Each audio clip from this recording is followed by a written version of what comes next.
Good afternoon and welcome to the September 17th Arts and Culture Commission meeting. Roll call, please. Commissioners Yank? Commissioner Yank? Yes. Commissioner Vyar? Yes. Commissioner Vidor? Yes. Vice Chair Tufenkian? Yes. Chairperson Zadorian? Yes. Report of Recorder regarding posting of the agenda. The agenda for the September 17th, 2020 regular meeting was posted on September 14th, 2020 on the bulletin board outside of City Hall. Agenda item 2, consent items. A, approval of the regular meeting minutes from August 20, 2020. Okay. Did we have any comments or revisions? Yes. Okay. I just have a real quick, very minor comment, but nonetheless, on the second indented bullet point, maybe you could modify the wording to say that the program is to have a name identity. In other words, it's have a name identity for the year-long program on racism. It wasn't just for the panel discussion. So I would change it to say have a name identity for the year-long program on racism. Thank you. Okay. Thank you. Any other revisions? If not, we can go ahead and move forward. And if someone would like to make a motion.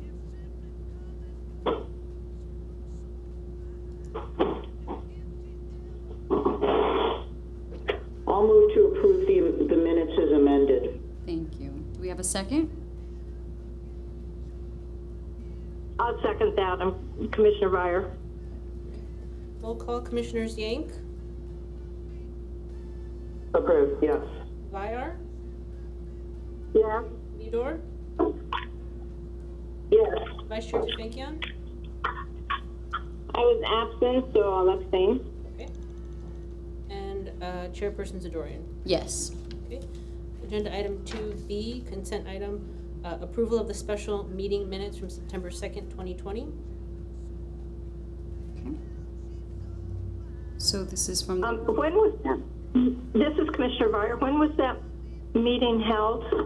September 2nd, 2020. This was the Art Happens Anywhere fourth round of applications review. This is the artist selection and review. Then I think there might be a correction. I don't have that in front of me now. When the meeting was called to order. I think there's a what date given? It says August 5th, 1:30. There's a typo. Thank you for catching that. Thank you. We will amend the minutes to reflect September 2nd. Okay.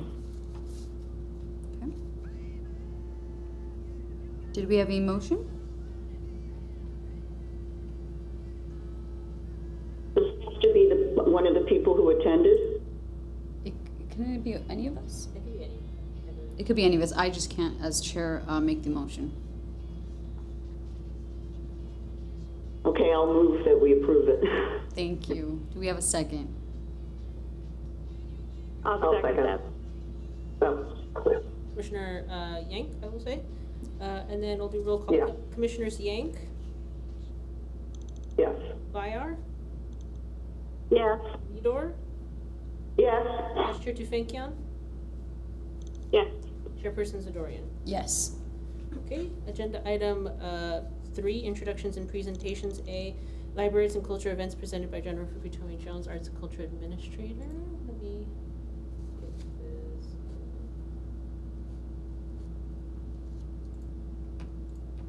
Sorry, 1 second. New technology. Okay.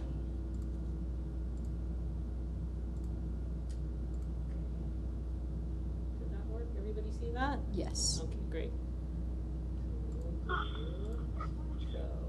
Okay. So, first up, we have Hispanic Latinx Heritage Month, which is from the September 15th to November 2nd, 2020. Okay. So GLAC will be celebrating Hispanic Latinx Heritage Month from September 15th to November 2nd, 2020 by paying tribute to Hispanic and Latinx Americans of the Glendale community in celebration of history and culture and in recognition of the community's struggle for inclusion and equity. On September 24th at 6:30 p.m., GLAC will kick off the inaugural Be the Change, Inclusion, Diversity, Equity, Anti-Racism series, featuring author and journalist Eric Nussbaum, who will discuss his new book, Stealing Home, Los Angeles, the Dodgers, and the Lives Caught in Between, with Los Angeles Times columnist and author Gustavo Arellano. Staff has also programmed some wonderful virtual events to commemorate this celebration. So for more information, please visit the link on the screen.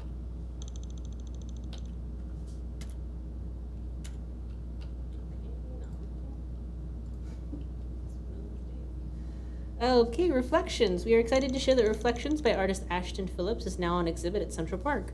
Reflections is a meditative, experimental sound art installation located at Central Park. The virtual sound art component will weave together the voices of diverse range of LA County residents and other voices from quarantine regions around the world, all reflecting on their experiences living through this pandemic. The digital voices will be tied together with a physical installation of flat, durable, reflective aluminum discs set on the ground in a mandala pattern, providing a visual marker of the activated space and a meditative environment in which to experience the sound installation. This exhibit was approved by the Arts and Culture Commission for the Art Happens Anywhere program, and we are incredibly thankful to the Community Services and Parks Department for their willingness to partner with us on this project. And big thanks to Adam Pagliasotto and the city's Internal Services Department for enhancing the Wi-Fi access from Central Library in order to have free Wi-Fi access at Central Park in order for participants to engage with this exhibit. Participants can log into the free Wi-Fi by utilizing LibraryNet, and for more information on how to participate, please visit the link on the screen. Up at the Adams Square Mini Park gas station, we have Spindle's 100 Hers by artist Valerie Duvall, which is an installation involving 100 suspended textile sculptures. The tree pod sculptures symbolize life and time, as well as exclusively feminine work by hand. The handprints, contributed by 50 unique women, are both universal and individual and demonstrate memories of touch and our collective unconscious. The installation is essentially about nature, women, community of women, empathy, life, blood, work, courage, pain, and compassion. For more information, visit the link on the screen. And last up, we have the Brand Associates in partnership with the Brand Library and Arts Center are pleased to share the opening of Brand 48, annual National Juried Exhibition of Works on Paper, on view through October 30th, 2020.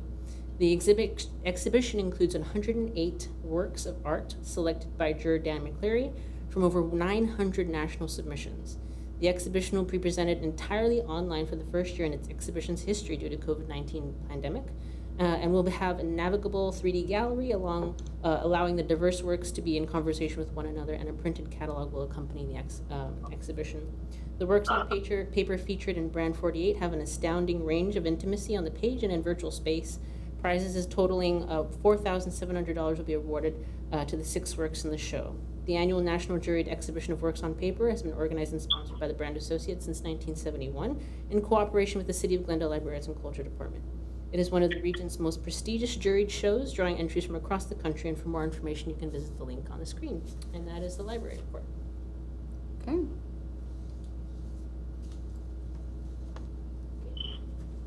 Then we can go ahead and move forward to oral communications. Sure, agenda item 4, oral communications. I think we do have callers. I just want to double check that they are for this one. I think it's line 3. So are these all for oral communications, or are they for specific items? Just line 3 is for oral communications. Okay. We'll go ahead and call. Hi, is this Pam? Yes, this is. Hi, you're live and on the call. Thank you. Hi, my name is Pam Ellier. I'm a board member of the nonprofit Glendale Arts that manages the historic Alex Theater. The Support the Arts Grant Program is a wonderful economic boost to Glendale's nonprofit arts organizations to cover operational costs while we all fight to keep our small arts businesses viable. I would like the Commission to remove the eligibility requirement that applicants have not applied or received any federal COVID funding through a PPP or EID loan. Both of these federal funds are loans, not gifts. There's no guarantee that PPP or EID loans will be forgiven by the government. My own personal small business received a PPP loan, and I carry that loan on my books as a liability, as does Glendale Arts for their PPP loan. Currently, much of Glendale Arts staff is working for reduced wages or for free to maintain our community's much beloved Alex Theater. It's wrong not to compensate people for their time, especially when that time is used to our community's benefit. The ability to submit for a Support the Arts grant program would help to create a great wrong. Thank you so much for your time. Thank you so much for calling in. I guess that can be discussion that we have further. Of course, not right now during oral communications. Were we allowed to comment as commissioners? No. Okay, then thank you very much for calling in. We'll go ahead and have a discussion about that either later in the meeting or at our next meeting. Well, thank you so much for your time. Thank you. Have a great day. Bye-bye. Okay. I think that's all we have for oral communications. Oh, we have one more. It says line 6. Is that a... It's for oral communications, Okay. yes. Hi, Alice. This is Savannah. You're on the line. Terrific. Sorry, I think I'm a little bit behind on the live stream. Can you hear me? Yes, it's fine. Hi, I'm Alice Sutton. I'm the Director of Development for Antitheus Theater Company, and I'm calling for the same reason as the board member who was just speaking for Glendale Arts.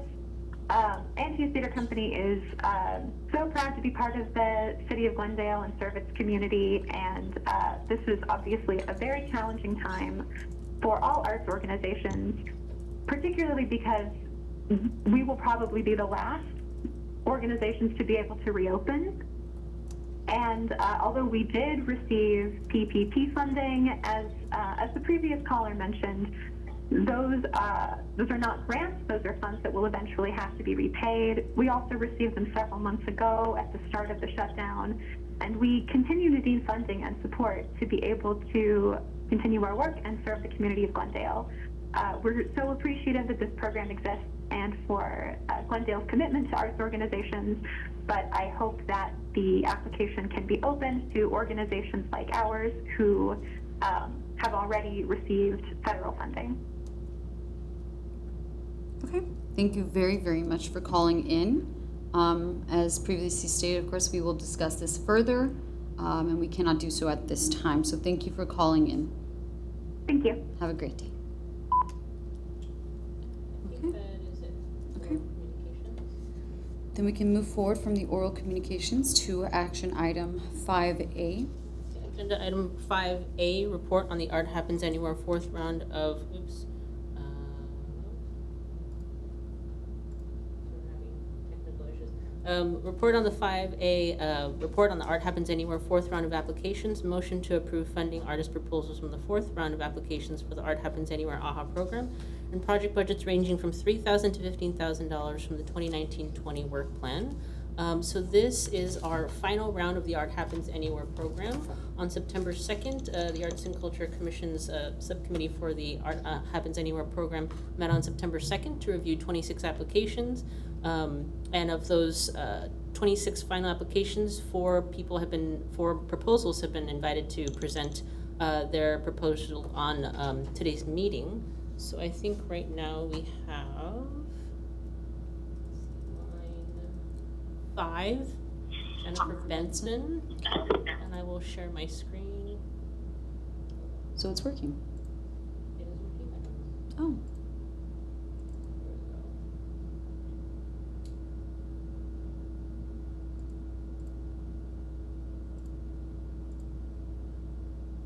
okay. Okay, let's see if that works. Should I get her on the line?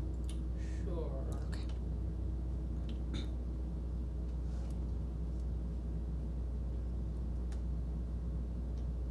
Hi, Jennifer. You're on the line. Oh, I'm on the line. I didn't hear that. It just happened. So sorry. Well, anyway, my name is Jennifer Benson, and okay, and so you're right. I have to mute this. Okay. Take your time.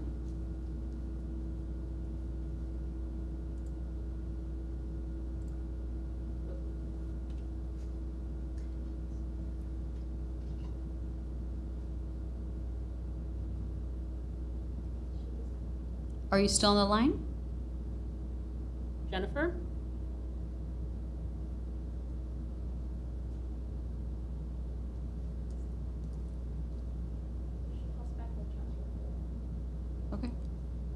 right. Jennifer, if you're hearing this, I'm sorry. We're going to drop the call and pick you back up once you call back. Okay. So, who would you like me to put on next? We can put on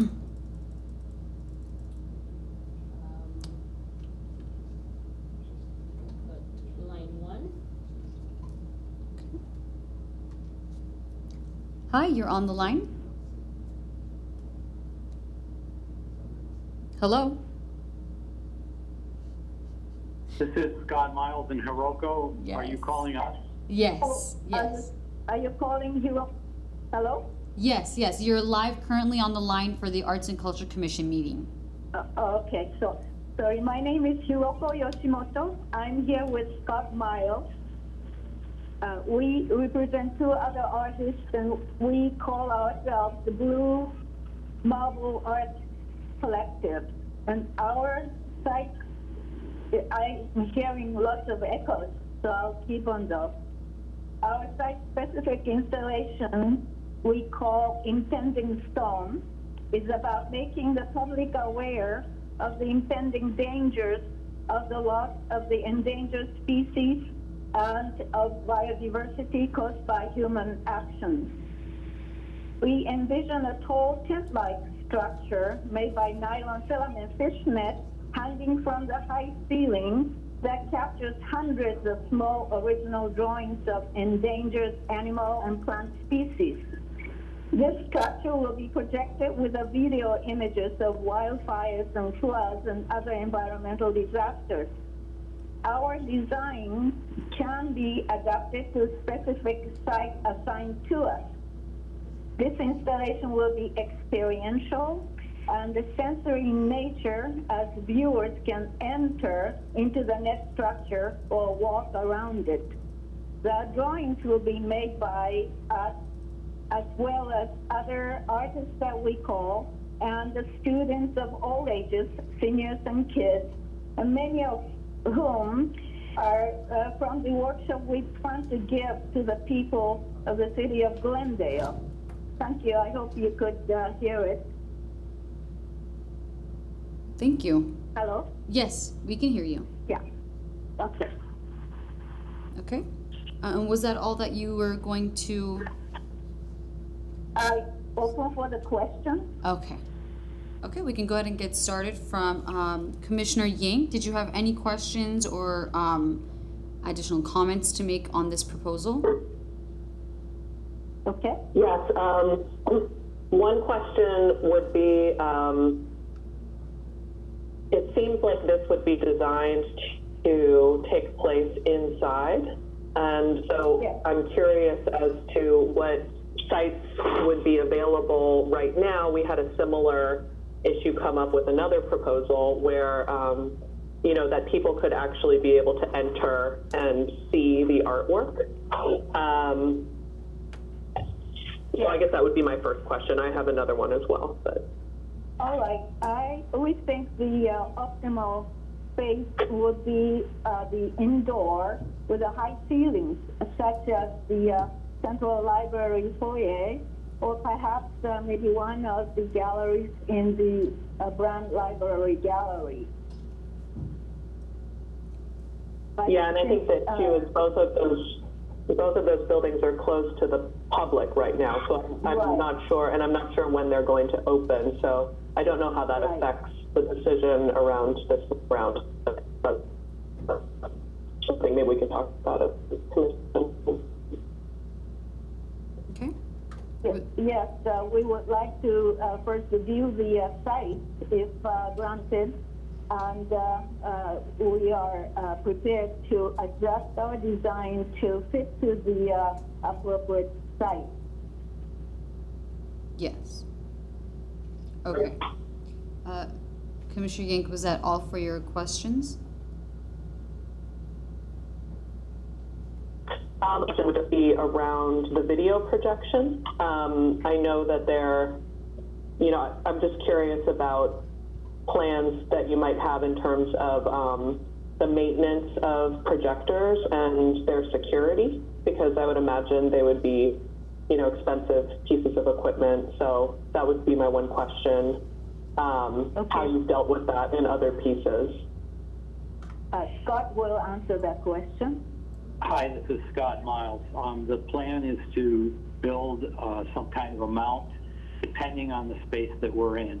And that mount would secure the projector and computer inside there. We would check on it periodically ourselves and provide contact information for the facility management people to be able to contact us if a problem did come up. We've also allocated for replacement bulbs for the projectors that we would be providing.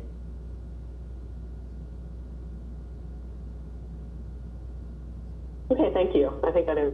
Okay, thank you. Commissioner Viar, did you have any comments or questions? No, I don't. Thank you. Okay, Commissioner Vidor?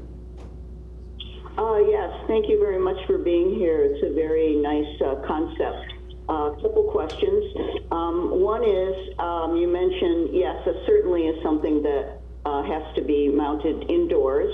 So that dilemma of where we currently stand with the pandemic is something we'll have to discuss in terms of deferring it to a time when we can mount it indoors.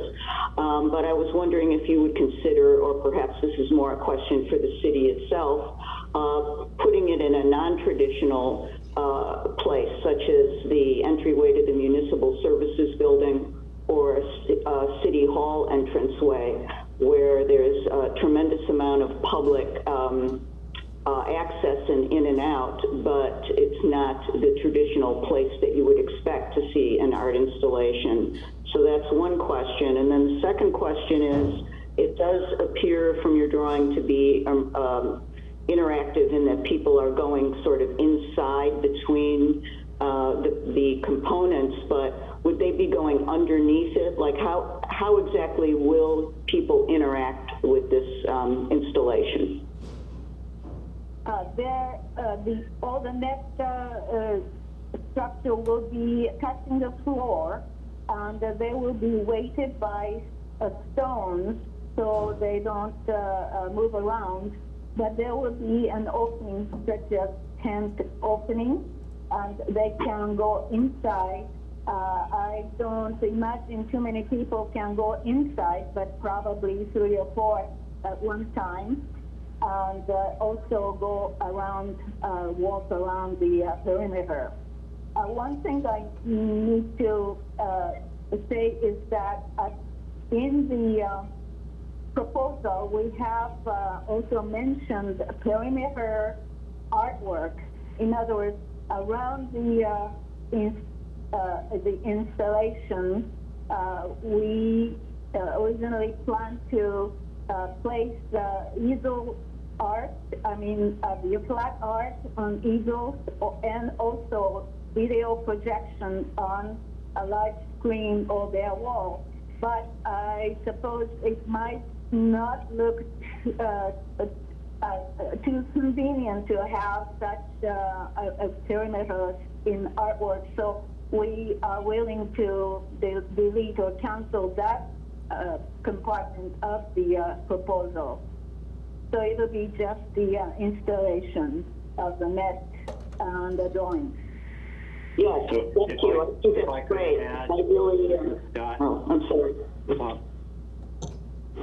So I just wanted to add that we would be happy to consider any other spaces. We need a fairly high ceiling, and we need to make sure that we could install in a particular space, but we would adapt the installation for the space as long as there were certain minimum requirements met. And yes, it does have to be indoors, and we would exhibit during your exhibition period for this program. So hopefully things will be open in May and June of next year. That will be our optimum time frame because of the unknown situation of the pandemic, the lockdown. So the best time for us may be up to 2 months, May, June of 2021. I don't want to cut off Thank you. Commissioner Vidor's questions, but we do have a 10-minute warning, so She's finished. Okay. I can add 2 more minutes. Actually, all the questions that I wanted to ask were asked, so I don't have any further questions at this time. And so we can go ahead and move forward. I think Vice Chair Tufenkian. Oh, I'm so sorry. I totally skipped Vice Chair Tufenkian. I'm sorry. Because I can't see you. Vice Chair Tufenkian. I'm sorry about Same that. here. I think all my questions were answered. Just actually real quick, what is the diameter of the whole thing? And how high do the ceilings need to be? Okay. The dimension can vary, but up to perhaps 16 feet high can be adjusted to the site, of course. And the dimension of floor covered dimension can be also fluid. In other words, it can be 25 by 25 square or rectangle or circular or oval because the net is very flexible. The weight will be probably 35 pounds maximum. Okay, thank you. Thank you. Again, so I do not have any further questions, and we can go ahead and move on. So I thank you very much for calling in, Hiroko and Scott, and just stay tuned until the after all the proposals have been discussed. Thank you so much. Thank you so much. Thank you for your time. Of course, thank you. Bye. We can go to line 3. Jennifer Benson was the caller that got. Hello? Hi, Jennifer. You're back on the line. Yay. Does anybody have any questions? Well, first we'd like you to discuss the art piece, the proposal. Tell us a little bit about it, and if we had submit any questions to you from our previous meeting, if you could please answer those that Jennifer may have given you. And I believe we did. Yes, so, you asked me, right, what my experience and, well, let me start with an overview of the project. Mhm. The project is to wrap approximately 70 meter poles. I've been in contact with the supervisor of parking for the city of Glendale and have proposed this project to him, and we've had several conversations. And basically, we will be wrapping the pole part of a meter. By wrapping, I mean that images will be created. They will be printed onto a plastic that is kind of like contact paper, but it's developed over the years and has gotten much, much better. And I've been assured from Mel, who's done 20 years experience doing this, that the wrapping will last 5 to 7 years, and that will probably dovetail with the city's progress in replacing these meters.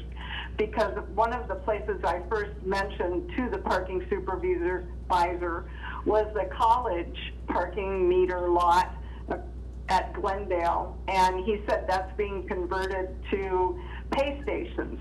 But there are 60 to 70 meters around the college, and I proposed that we start there and wrap the meter poles with images. And I said that I would create several images kind of to go with the educational theme of the college. I believe I submitted one image which is of pencils, so that it would look like the pole was a group of pencils, and it makes it more colorful and cheerful when you park there. Let's see, what else? You asked about my expertise, and I said I'm working with Mel Valencia of Madhouse Agency, and this agency works with many cities such as the city of Juried, city of Pasadena, and they do wrapping for buses and other wrapping. He has about 20 years experience doing wrapping. I've also contacted the Glendale Youth Association, and they have given me a quote of what it would cost to hire someone from GYA to learn about wrapping, and this would possibly be a good work skill for somebody from GYA to take out into the field. And so I have that quote, and it looks very feasible. The parking superintendent's kind of excited about this. He said he sent someone out to actually count the meters because they didn't know how many they had. They have 460. So there's a lot of work here to be done. So I said phase 1, which this Art Happens Anywhere grant would go for, would probably address the Glendale Community College area on their meters. Okay. And I think we did discuss this, but the first phase is the 3,500, correct? It's not for all three Right. phases that you included? Is that what? It's not including all three phases that you had included. No. That would just be, because we have to work out, working with GYA, I don't know how long the students will take to ramp these, so it's kind of an iffy thing. It might be less. I'm sorry. No, you can continue. Oh, it might take less time or it might take more time. I'm not sure. So I just did a ballpark estimate. Okay. All right. Then I guess we can move into questions. Let's start with Commissioner Yang. Did you have any questions or comments? I apologize. I was not at the first meeting where this proposal came up, so you may have answered this already, but I'm curious where the images are coming from. I will be creating the images. When I submitted the proposal, Are I they showed. going to be, No, go ahead, Commissioner. are it 70 different, or will there be repeat images? I'm sorry, you got cut off. Can you repeat it one more time? Are they different images or repeated images? Some will be repeated, but some will be recycled. I'm estimating it'll take about 20 images for 70 polls. Ah. And somehow you're going to be dispersing these so that they're not all in the same area? Exactly, yeah. Okay. Did you have any other questions, Commissioner Yang?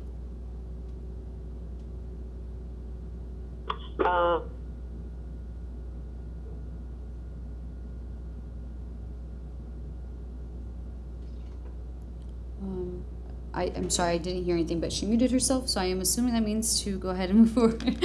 Oh, I'm sorry, we couldn't hear you. Commissioner Vyar, did you have any questions or comments? Oh, I just wanted to comment that the first phase being planned for GCC, that should probably be rethought because there are no students on campus right now, and we don't know when the students will be returning, so that could certainly inform when the first phase would take place. Okay. That's all. Actually, that is something that Commissioner Vidor and I discussed in our special meeting, whether the first phase should be GCC, and I believe Commissioner Vidor agreed with you. However, I didn't think it would be that big of a problem, as it would actually be the best time because there's nobody there, so you can get them all done without any traffic or cars, blocking the way. However, I do agree, and so I will agree with whatever the other commissioners think. So there were 3 different areas, and I believe one of them was Brand, which is also a great area to start doing, seeing that people are sitting outside, they're eating out and whatnot because of the alfresco dining, and so that might be a great idea. Did you have any other questions or comments, Commissioner Vyar? No, that was the only one. That was the only thing that I was thinking. I believe I was told recently that the students, that they've made the decision that the students definitely won't be back for the rest of this semester, and so certainly there would be the availability for wrapping, but on the other hand, they may not be back for winter, spring semester either, and so there wouldn't really be anybody to view the art once it's installed. Okay.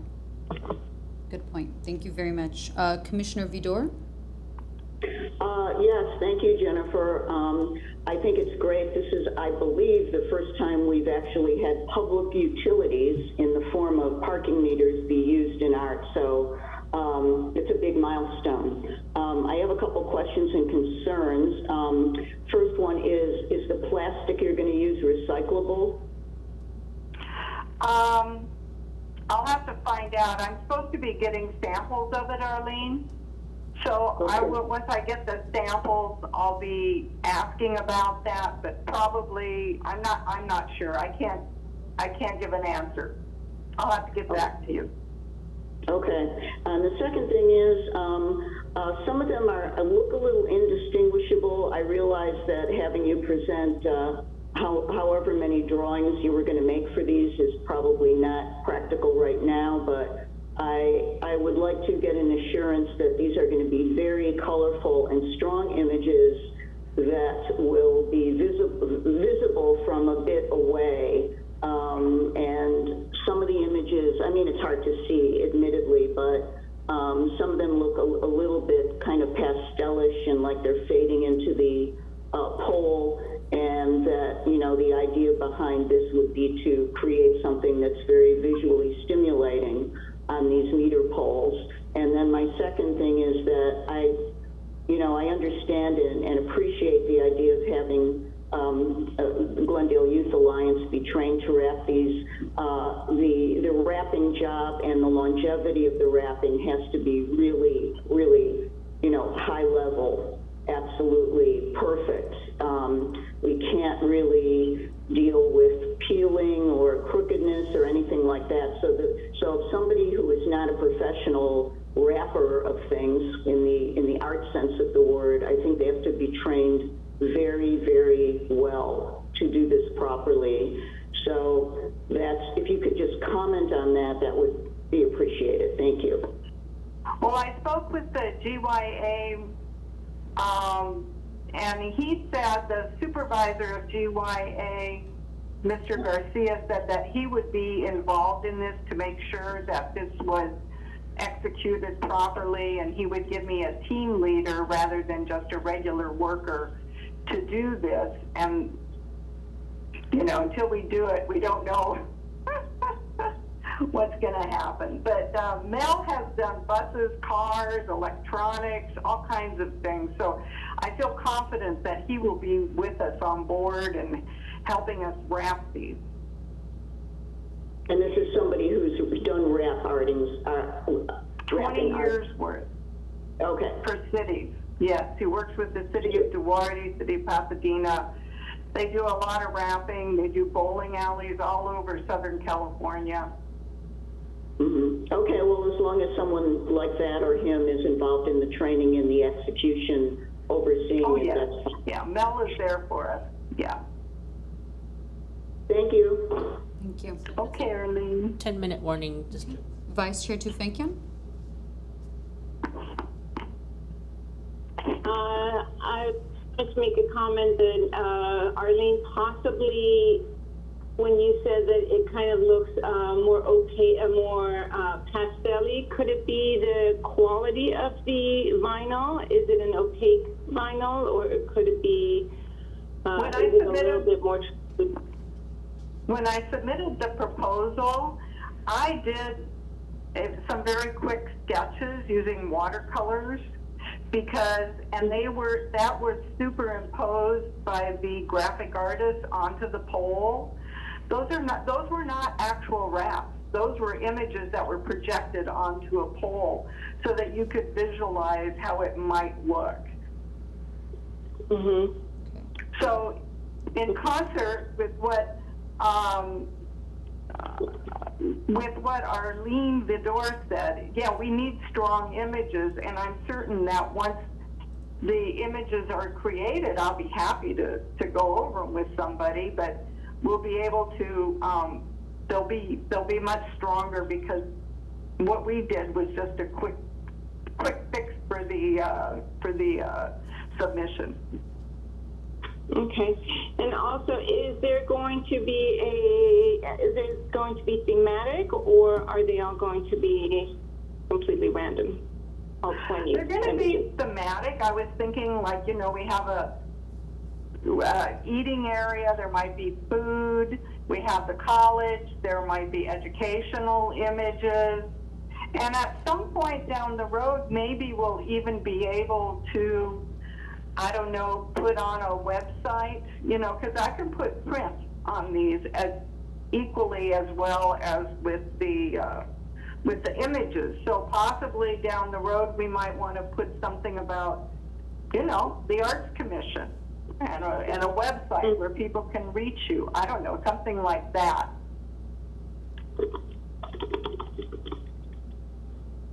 Okay, thank you. Thank you. So I actually will go ahead and go back to the discussion on not doing it at Glendale College. I know that Commissioner Vidor and via our agreement with that statement, I would love to hear from the other commissioners as well. And we would probably, if we're all in agreement, recommend maybe doing Brand first. And I Are you also, saying Brand Boulevard? correct. I don't think there's any meters on Brand. There's very few. They're on Orange and they're on Maryland. Okay, then I'm sorry, you're correct. It did say orange in your proposal. And so I think that would be the better option. I would also recommend possibly doing Montrose shopping area because gets a lot of traction. It's part of Glendale. And it could definitely use some art as well. Of course, let's start in central Glendale, and then we can always move down to Glendale College and Montrose. So I would recommend not doing Glendale College, and the first phase doing the orange central area locations. And I would love to hear from my other commissioners if they are in agreement or if they think we should stick to Glendale College. I think we can pause at least for the moment because we're not voting technically on it. Just their comments on it, okay. if they're in agreement, and then at the end we can vote if they recommend that or if they do not recommend that.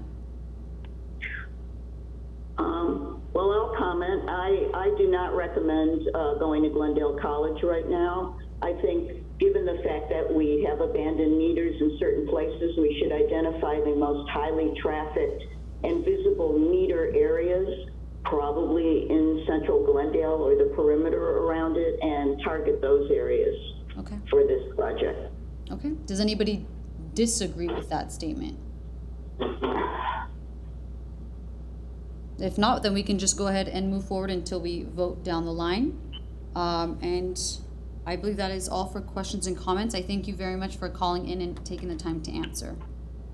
Thank you. Okay, thank you. Of course. I think we're going to move to line 3. Okay. There's no line 3. Line 1 and line 2. Line 2, I'm sorry. Hello, you're live? Hello? Hello? Yes, you are live. Oh, hi, everyone.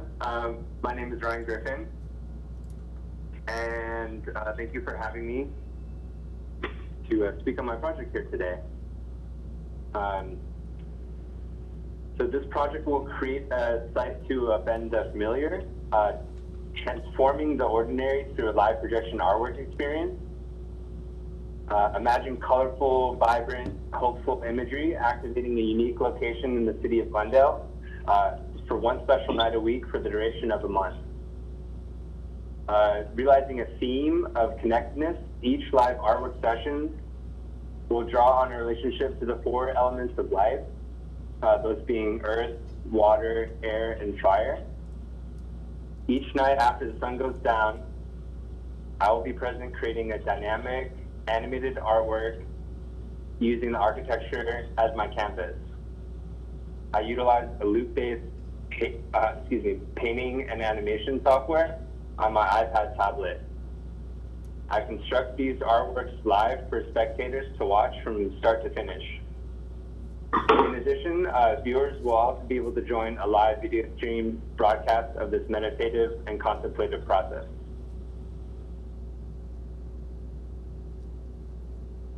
Okay. Before we dive in, I have just a clarifying question. Ryan, when you stated that the projection would be for 1 month, I think that was different than what we had originally discussed on our conference call. So is it 1 month, or from what I understood, it was 4 consistent days at one location?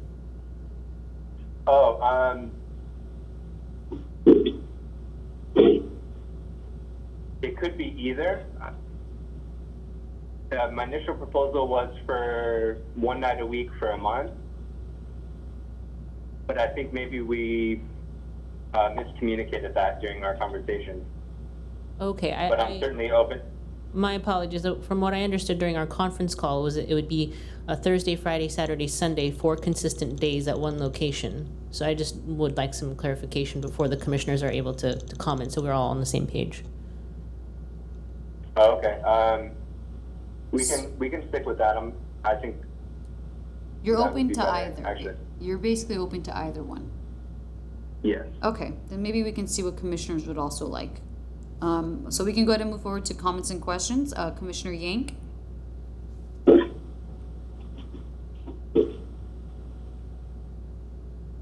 Hi, thank you. I like the concept, and I like the idea there would also be a live stream so that people could experience it from their homes. I think my one concern does kind of rest on the timing of it, because it does change quite a bit, whether it's sort of I think, Jennifer, you were saying 4 consecutive days in a location, or if it's 1 day per week over a month. And, you know, as somebody who works in communications, kind of being able to communicate that effectively so that people are able to experience that, it changes the project quite a bit. So maybe the question is, in past work, you know, when you've done before, what has response in terms of timing for these types of performances? You were breaking up a little at the end of your question. Yeah, I was just curious as to your prior experience, and if you're open to both types of timing, you know, both kinds of time frames. What has been your experience in terms of response? And obviously, you know, the current state we're in is quite different, but is it better to have a slow build over time or to do it kind of in a chunk? So the projects I've done in the past have been part of like a larger kind of festival happening, and those happen, you know, over a few consecutive days. And those have been successful, I think, you know, having them, you know, over the course of a few nights, people see it, they say, oh, hey, this is going to be up for the weekend, come check it out. You know, in my thinking for doing it over the course of a month was also to try to kind of generate that buzz and, you know, that attention for people to come see this. So I think both can be successful, and I think you're right. They just have to be communicated to the public in a way that makes sense.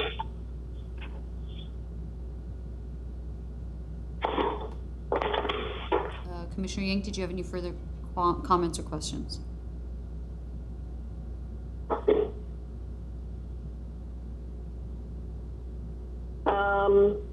No, I don't think so at this time. Okay, thank you. My apologies before we share with Commissioner Vyar. But Ryan, I believe when you proposed this application, there was no set location that you had included in your proposal. I think since then you've discussed or talked about the possibility of having this projection on certain buildings. Is that correct? And if so, can you share what those locations are and who you've reached out to? Sure. So one site I identified was the backside of the Alex Theater on Maryland Avenue. And I sent a preliminary discussion email to Nina at Glendale Art. And another location identified was the City of Glendale building on Wilson and Isabel.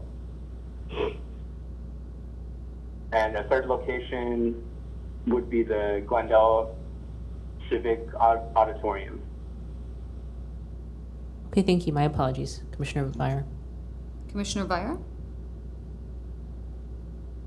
What was the last location Civic Auditorium. that you mentioned? The Civic The Auditorium? civic, Okay, mhm. okay.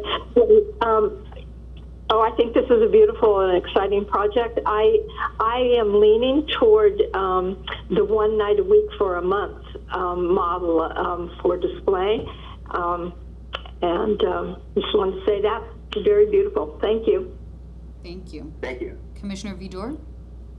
Yes, thank you very much. The idea of a light show performance on the side of a building that's, very large and very visible from far away is very exciting. It's something we've always envisioned. It seems to me, though, that if we're planning to do this during the time when we're in pandemic mode, which I think is the understanding, that, really the great effect of this is to be live and viewing it live on this giant wall. Even though a live stream is great, it's still obviously much more immediate experience if you're there. And I guess the only place I can envision that happening practically, if you want to get many people involved, is to do it from a park or open space where there happens to be a wall available. And, the Alex Theater's back is a great place for this kind of a thing, but it might be a little bit tight in terms of having people be able to view, whereas Central Park in Glendale and the Masonic Temple building, which is, basically a white canvas. It does have some architectural features, but mostly it's a white canvas. Seems like it might be a more practical thing if you're planning to do this during the pandemic. If you're planning to wait until after, then I think some of your other ideas are very good. So that would be my concern. It would be terrific if this could happen, every night. I kind of tend toward the idea of, since, a light show, people expect like, oh, we saw this thing last night, oh, why don't you go tonight, that type of thing, like word of mouth spreading, like go see this, it's going to be on for a couple more days. So I tend to favor the idea of successive performances, just because I think via word of mouth and attention and social media, it might be able to build a snowball effect better that way. So those are my only comments, and thank you very much for presenting. Thank you. Could I speak to Yeah. her comment? Please go ahead. Oh, yes. So regarding when it could happen, I was envisioning winter, spring. The daylight hours are shorter, so it's darker earlier,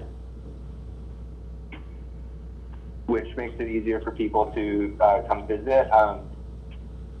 And the backside of the Alex Theater, actually, there's a large parking lot. I believe it's the City of Glendale parking lot. And when I was there looking at it, it was completely empty.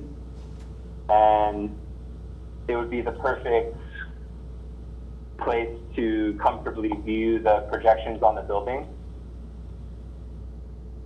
And certainly open to the Masonic Temple. But there seem to be less places to view it. There is a parking lot across the street that would work, but I think there's some, like a bus stop or something like that might affect the view of it. But the backside of the Alex Theater was, when I saw it, it kind of screamed to me like, hey, this is the spot, so. Okay. Let's Chair go ahead. Sidorian, may I? Yes. Gary Schaefer, Director of Library Arts and Culture. I think we can work with staff, Jennifer and others, to try and figure those kind of details out. I don't think that should stand in the way of proceeding with this if the commissioners want to. So let us work through the details. But Commissioner Vidor brings up very, very good points. Thank you. Thank Sure. Vice Chair Tufenkian? I love the project. I've been waiting for something like this to come to Glendale, so I think that's very, very exciting. A couple of years ago, when they did the projection on the Disney building in downtown, I think that one was for duration of 1 week every night. And I think that worked out well because I think people knew that, okay, it's only on for so many days and we need to go see it. However, on the other hand, there's a place in Normandy, France, and I urge you to take a look at that one as well. It's called the Freedom Tree.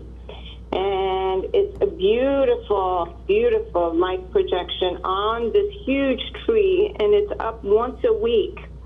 And I think that one may possibly works well once a week because it's more of a tourist viewing schedule as well.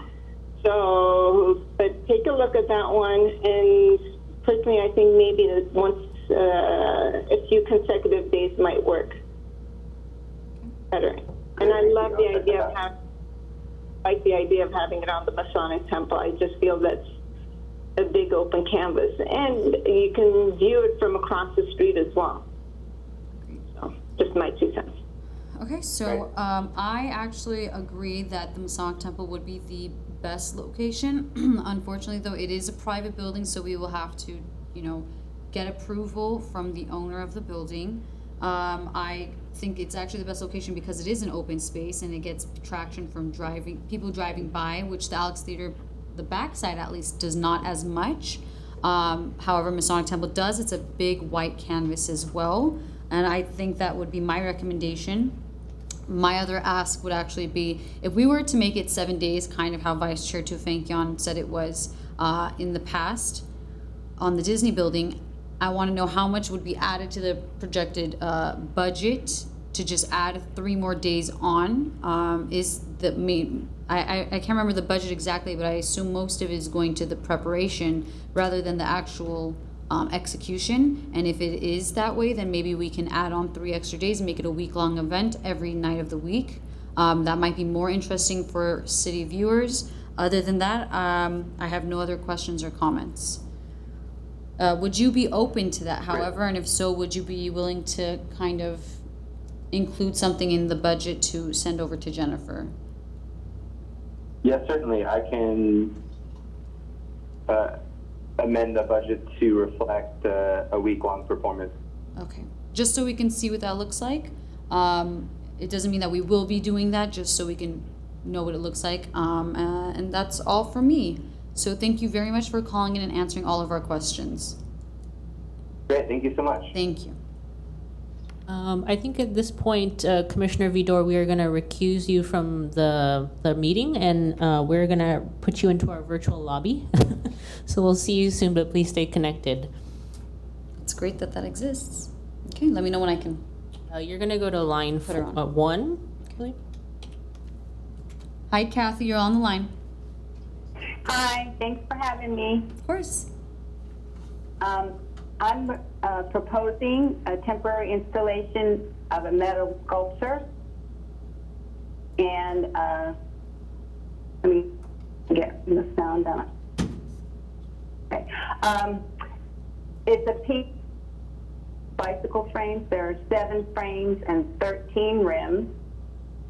And they would combine with steel and aluminum pipe to create a scaffolding wall that would be black powder coated and be like a folding screen. So it'd be like 3 pieces and they'd fold out in sort of a V shape that would be 3 feet wide, 6 feet long, and about 12 feet high.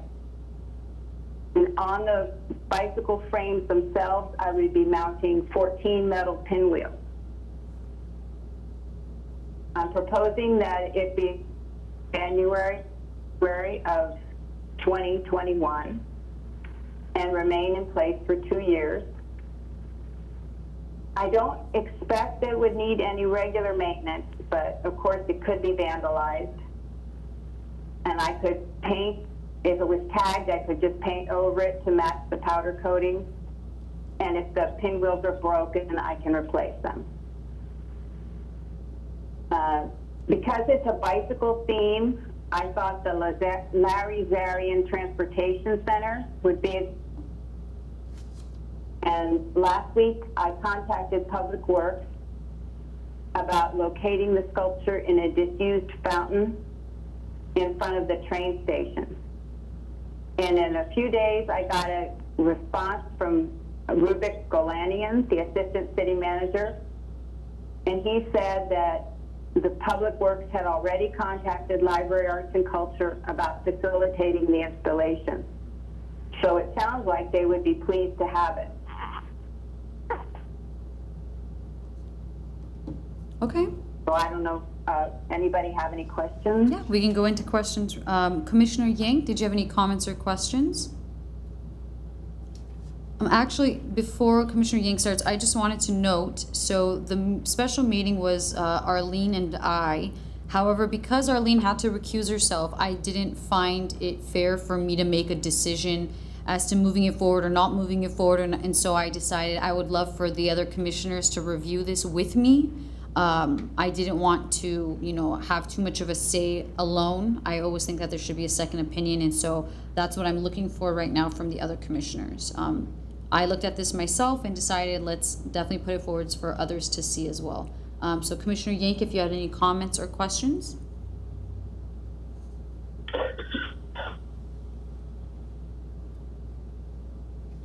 Just curious about the fountain itself, and if the budget includes, what might need to be done, if anything, to make it viable to be able to put the sculpture within it. I had a hard time hearing you because you're breaking up, but I think you were asking about how the fountain base would have to be adapted. Yes, exactly. There's currently a rotten plywood top on it. If they just replaced it with fresh plywood, I could bolt the structure to it. It's only about 350 pounds, so it's not going to be super heavy.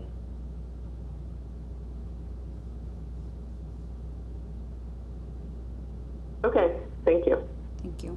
Commissioner Vyar?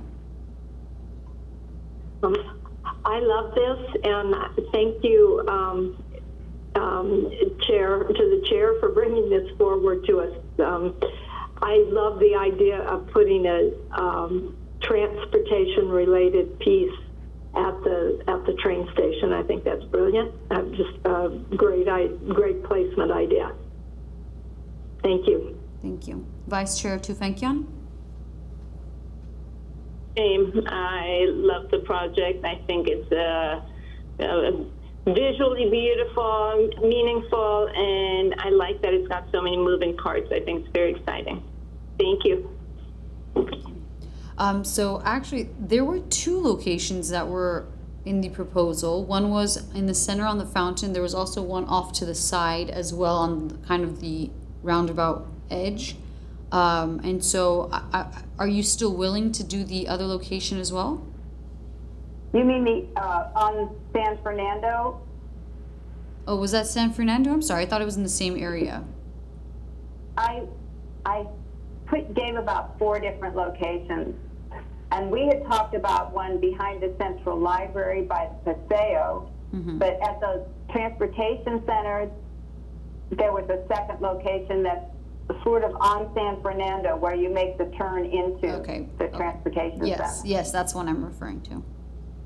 Okay, sure, it could be done there.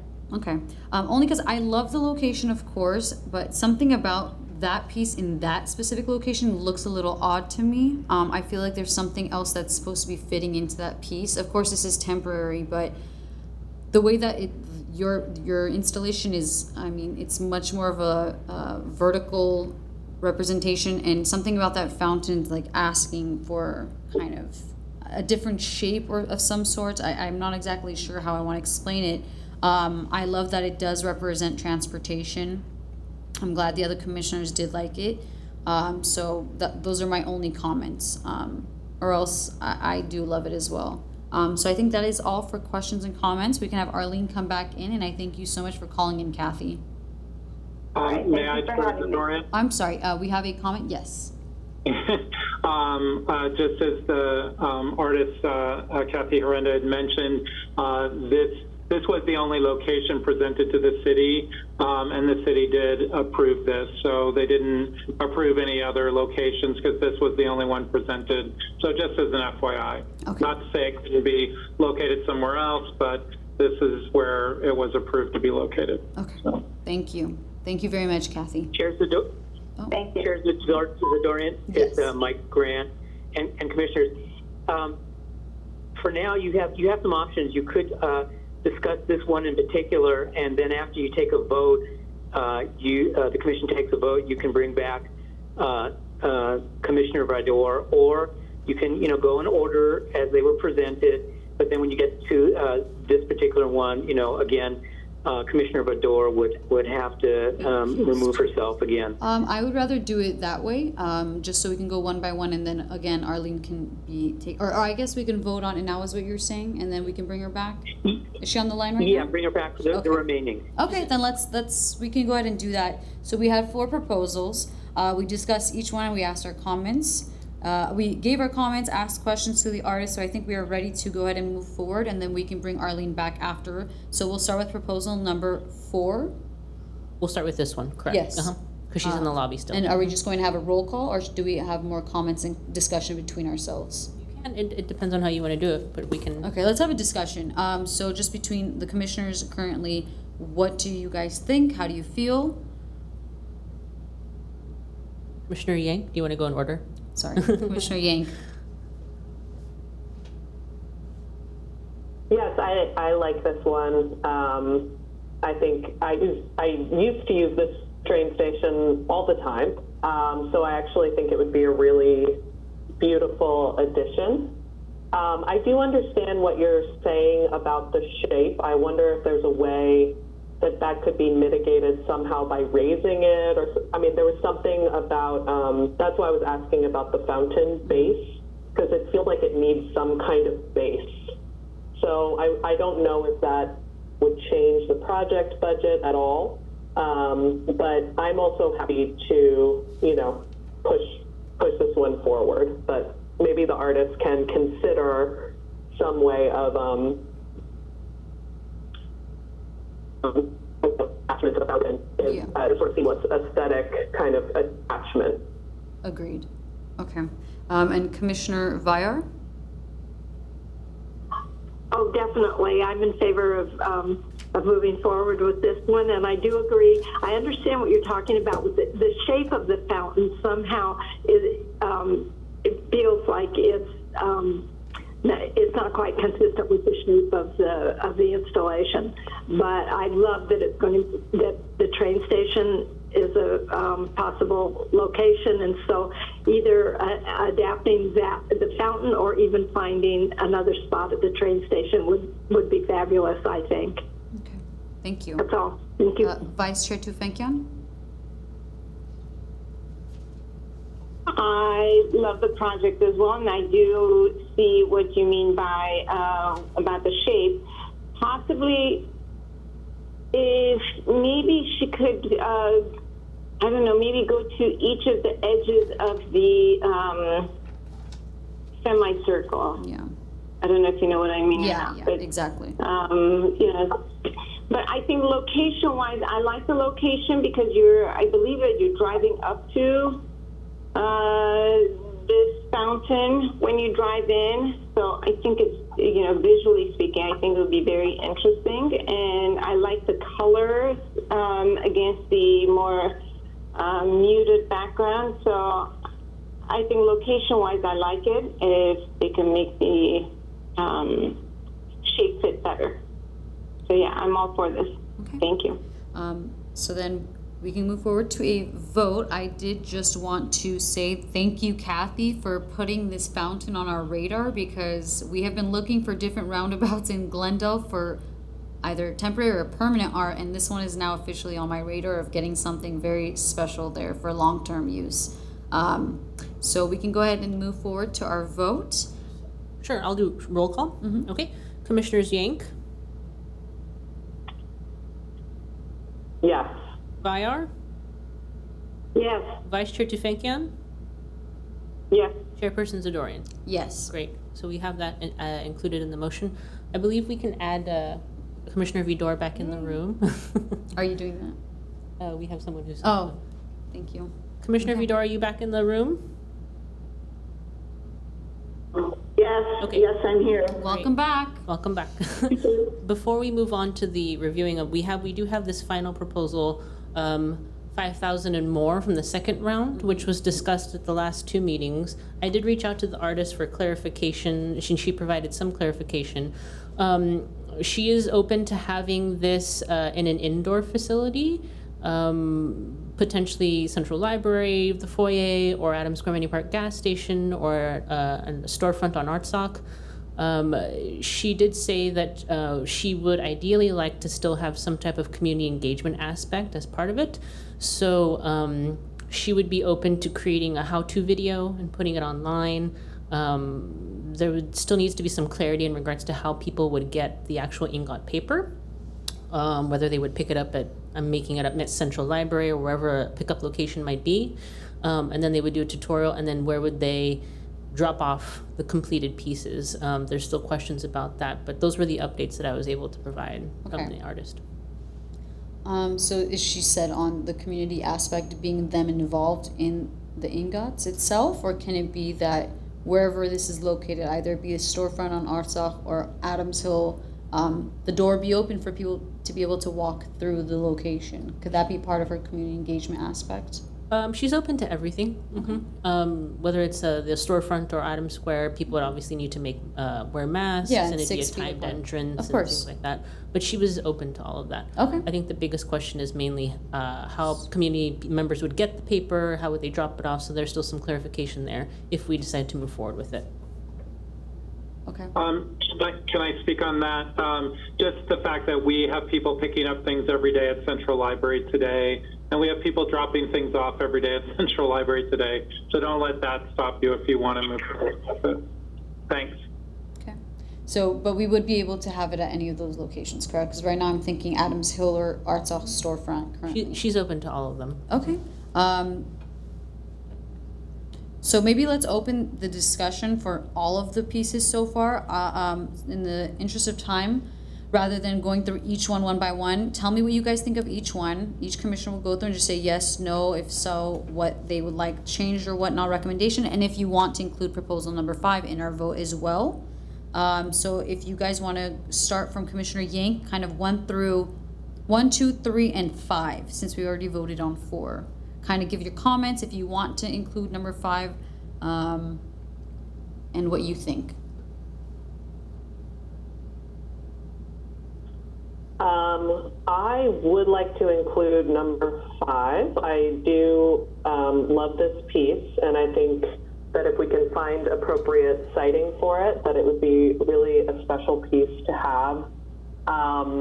You know, it deals with coronavirus directly, so super relevant, and I know folks have been calling for something like that. And I think the community engagement piece with the libraries dropping off,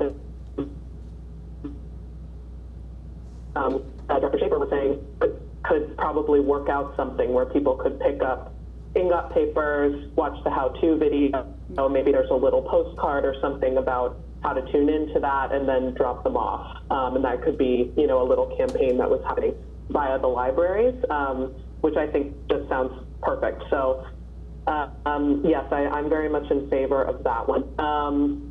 As for the other ones, you know, it's more like I like them all. There's just, again, some just logistical questions. I think I would love to move forward on the projection art performances one. That one's definitely a yes for me, with the appropriate citing and timing again. After hearing about the Disney building, I think I'm kind of leaning towards the 1 week, if that feels like it's within staff's capacity. Yeah. To to sort of be able to do a big campaign around that. That's kind of where I'm thinking with that one right now. And then I love the net project too as well. I think it's aesthetically beautiful. Again, it's just finding that appropriate siting for that one. I did like Commissioner Vidor's suggestion of having it in some kind of entranceway, which I think is kind of a lovely idea. So that seems to be, but I would like to see that in a place where it could actually happen, you know, even if the pandemic is still going on. I think having it be dependent on being inside is the only thing that's giving me pause right now. But similar to the ingot piece, maybe it could, you know, maybe there's a space that could work for that one as well. The meter pole art, you know, if it is I think where I'm having questions about is the imagery and what it is going to be or what it is going to represent. I just don't have a clear picture of that right now. You know, it feels a little bit of a missed opportunity to have 70 polls and have, you know, 20 images that will be repeated. It seems like something that could be opened up if she's already working with UIA to like a youth community to submit things, you know, but maybe that's just not a part of her practice or her project, which is fine. But I think for me, I just have questions about that imagery and how it's going to relate to the site. Okay, thank you very much. Commissioner Vyar. Let's see, definitely the animation and let's see, proposal number 3, the animation. And now if it can be expanded to 7 days, then I think that would be great. I had leaned toward 1 night a week for a month because I'm a person who goes out of town for 4 days at a time regularly, and I figured it would be the 4 days I'm gone, then I'd miss the whole thing. So anyway, I think that a week would give everybody, most people, a chance to view the art, and I think that's important to draw the most people we can. And let's see, as for the 5,000 and more, since the artist is flexible on where it would be installed, I think that definitely we want to put it in. It's so timely, such a great project for the time. And let's see, I had a lot of trouble actually understanding the description of impending storms. So I'm just going to trust my fellow commissioners on their opinions on that.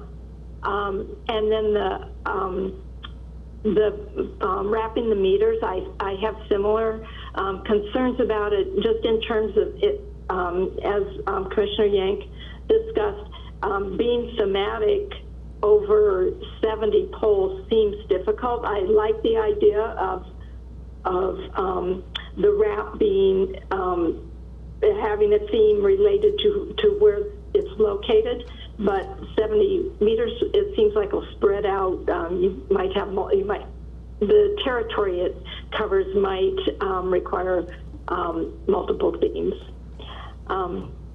But yes, all of them look very, very good, and yeah, I would give all of them a yes. Okay, thank you. Commissioner Vidor? Yes, I feel similarly. Number 1, impending storm, that's a yes. I think a non-traditional space for that when it's safe to interact with the material would be good. Number 2,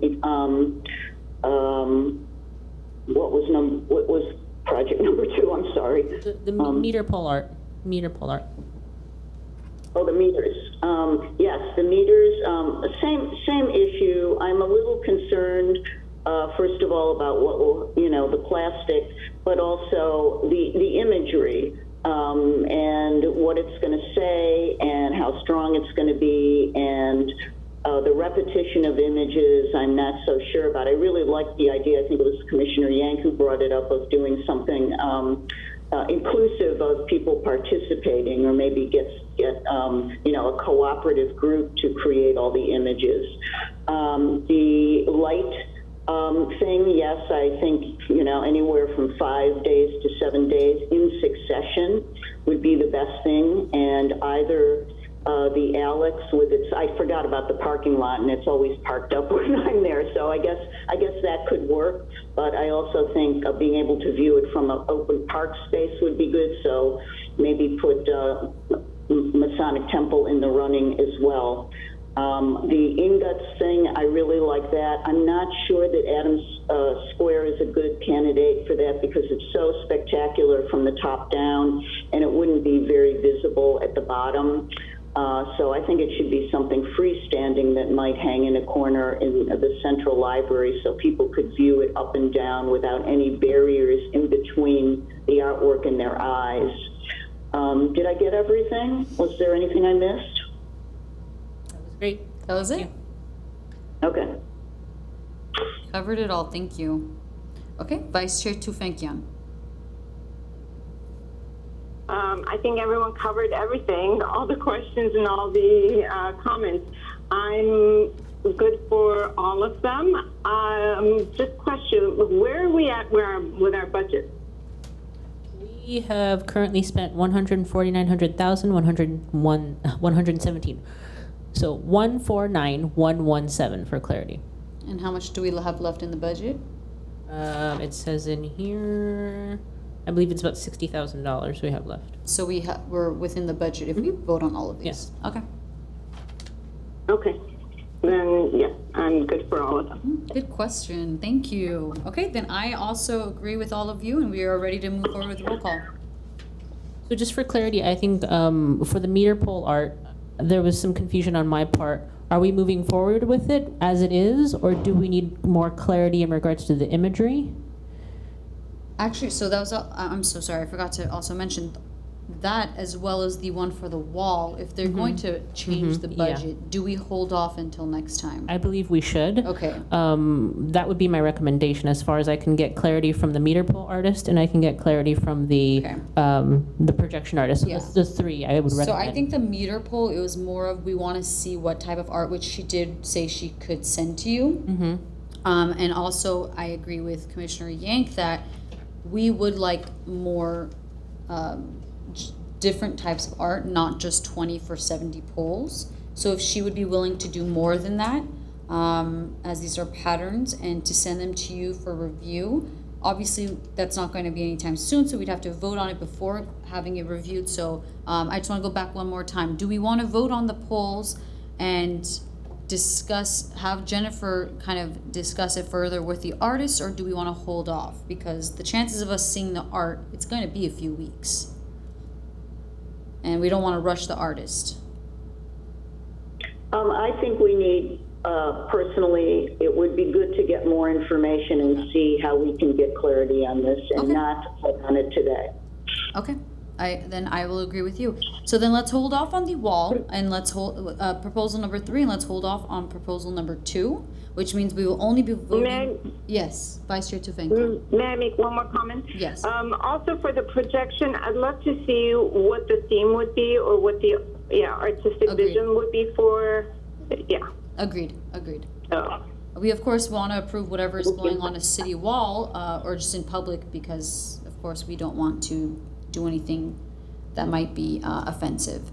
So for sure, those two we're going to hold off. We will go ahead and vote on number 1 and 5. And from what I'm sorry, Commissioner Yank.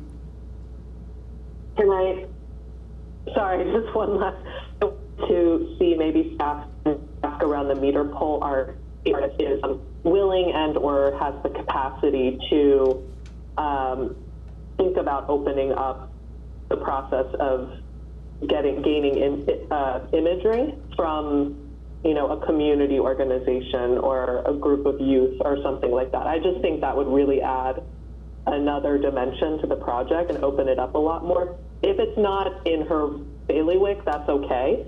But just sort of planting that seed, I would like to see if that might be something she'd be willing to do. Okay, definitely we'll add it onto the list of things we'll have to discuss with her before we actually end up voting. So that means we're all okay with voting on number 1, which was the biodiversity, and the number 5, which is 5,000 or more for coronavirus victims.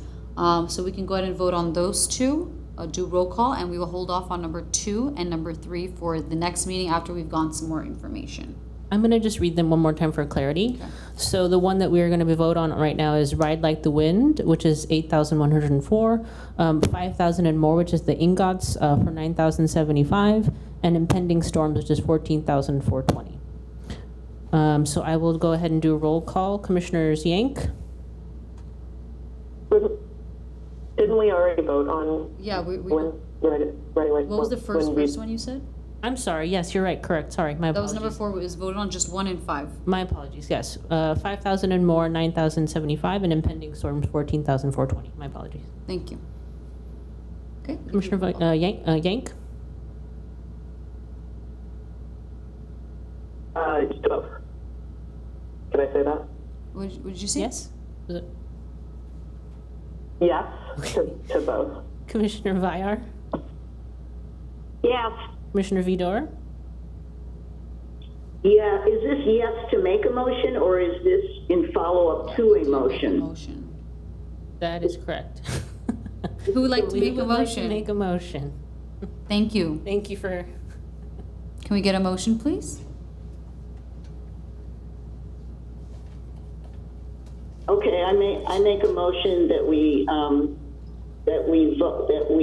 accept Ingots, the Wind, and Impending Storm. Is that correct? Did I get those right? We are making a motion right now for 5,000 and more and Impending Storm so that you can vote on this. Okay, 5,000 more Impending Storm. I make a motion to vote on those. Do we have a second? I second. Great, thank you. I Okay.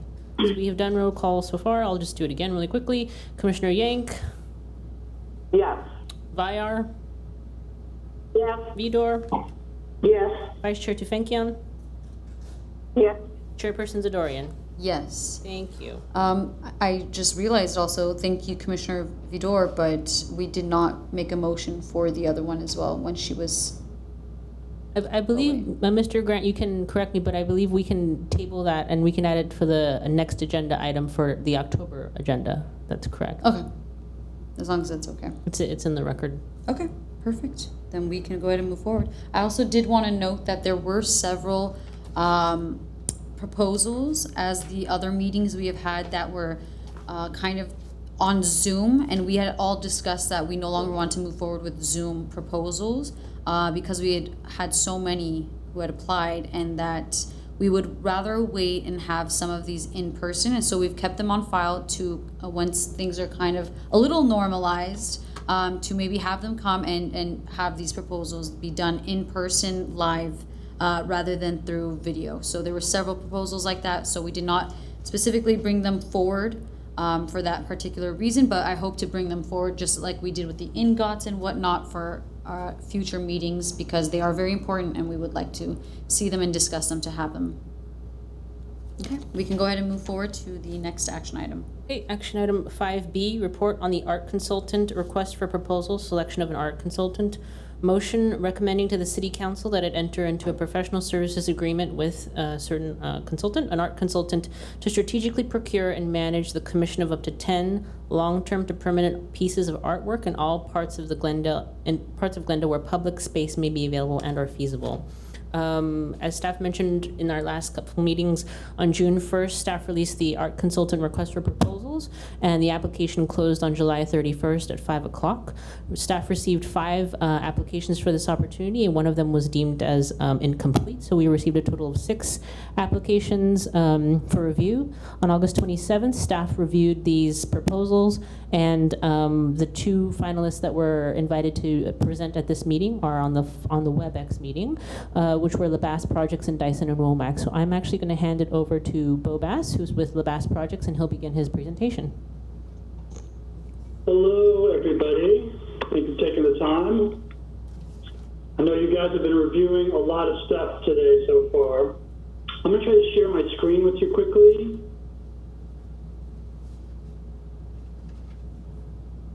All right, there we go.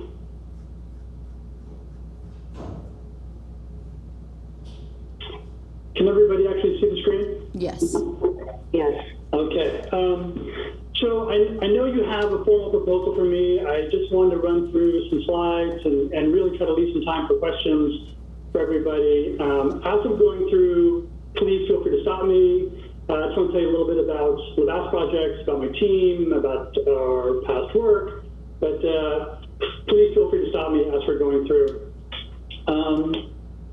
So my name is Bo Bass. I'm the founder and creative director for LaBasse Projects. We are an art and culture consulting firm. I'm very fortunate to have a pretty exciting team, a very diverse team that supports me. And the way we look at our team, we have a project management team that manages, whether it's sculptures or murals or programming projects. We have a production manager. We do a fair amount of fabrication, and we work with a lot of younger emerging artists. It's funny, we actually have a lot in common with LA Metro, where a lot of times we have budgets that don't necessarily give us the opportunity to work with some of the larger artists that have been doing the work, but it allows us to work with younger emerging artists and give a lot of artists of color, a lot of female artists that haven't had the opportunity to do a lot of public work. We're able to actually support them with fabrication resources, engineering resources, and Luna Kuda runs our production team. We have our own in-house design team. Just looking at the proposals that you guys were going through, you can see that not every artist has the ability to deliver like high-res digital renderings of projects, and we have an in-house team that can help support that. Really, when we're presenting to arts commissions or developer clients or brand clients, it's really great that we can provide really detailed renderings.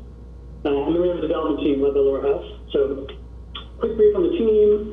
And I want to talk really quickly about our client list, the type of work we do. We work with a handful of cities, including, we do a lot of work for LA County. The LA County team outsources a lot of small projects to us. We're the consultant of record with the City of San Diego, the City of Oxnard. We work with Sacramento.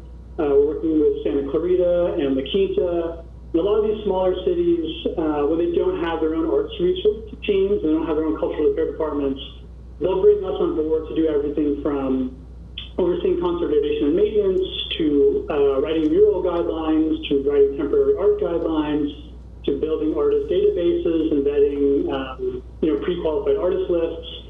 So we've got a very diverse list of cities. We do a lot of developer work.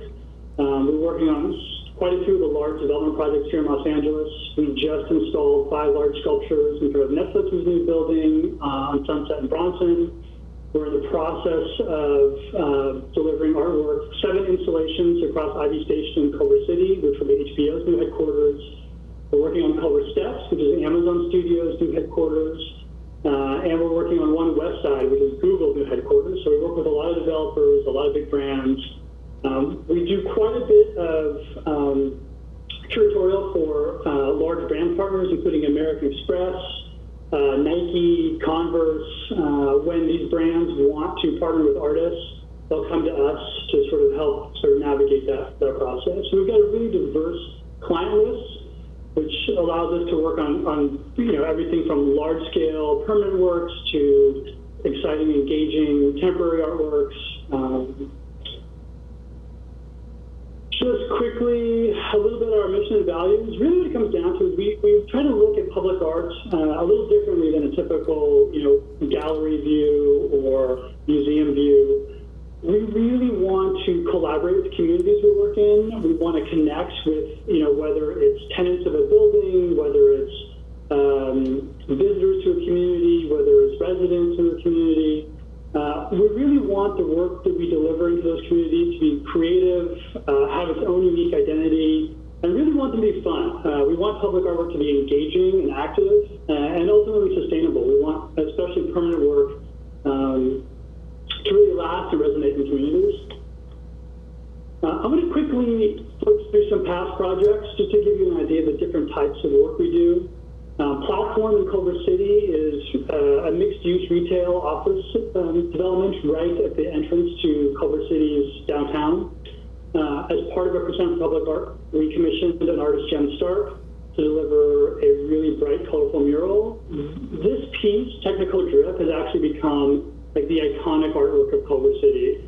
We're in the process of delivering 7 installations directly across the street from this. So we're pretty excited that we're delivering one end of the gateway to Culver City.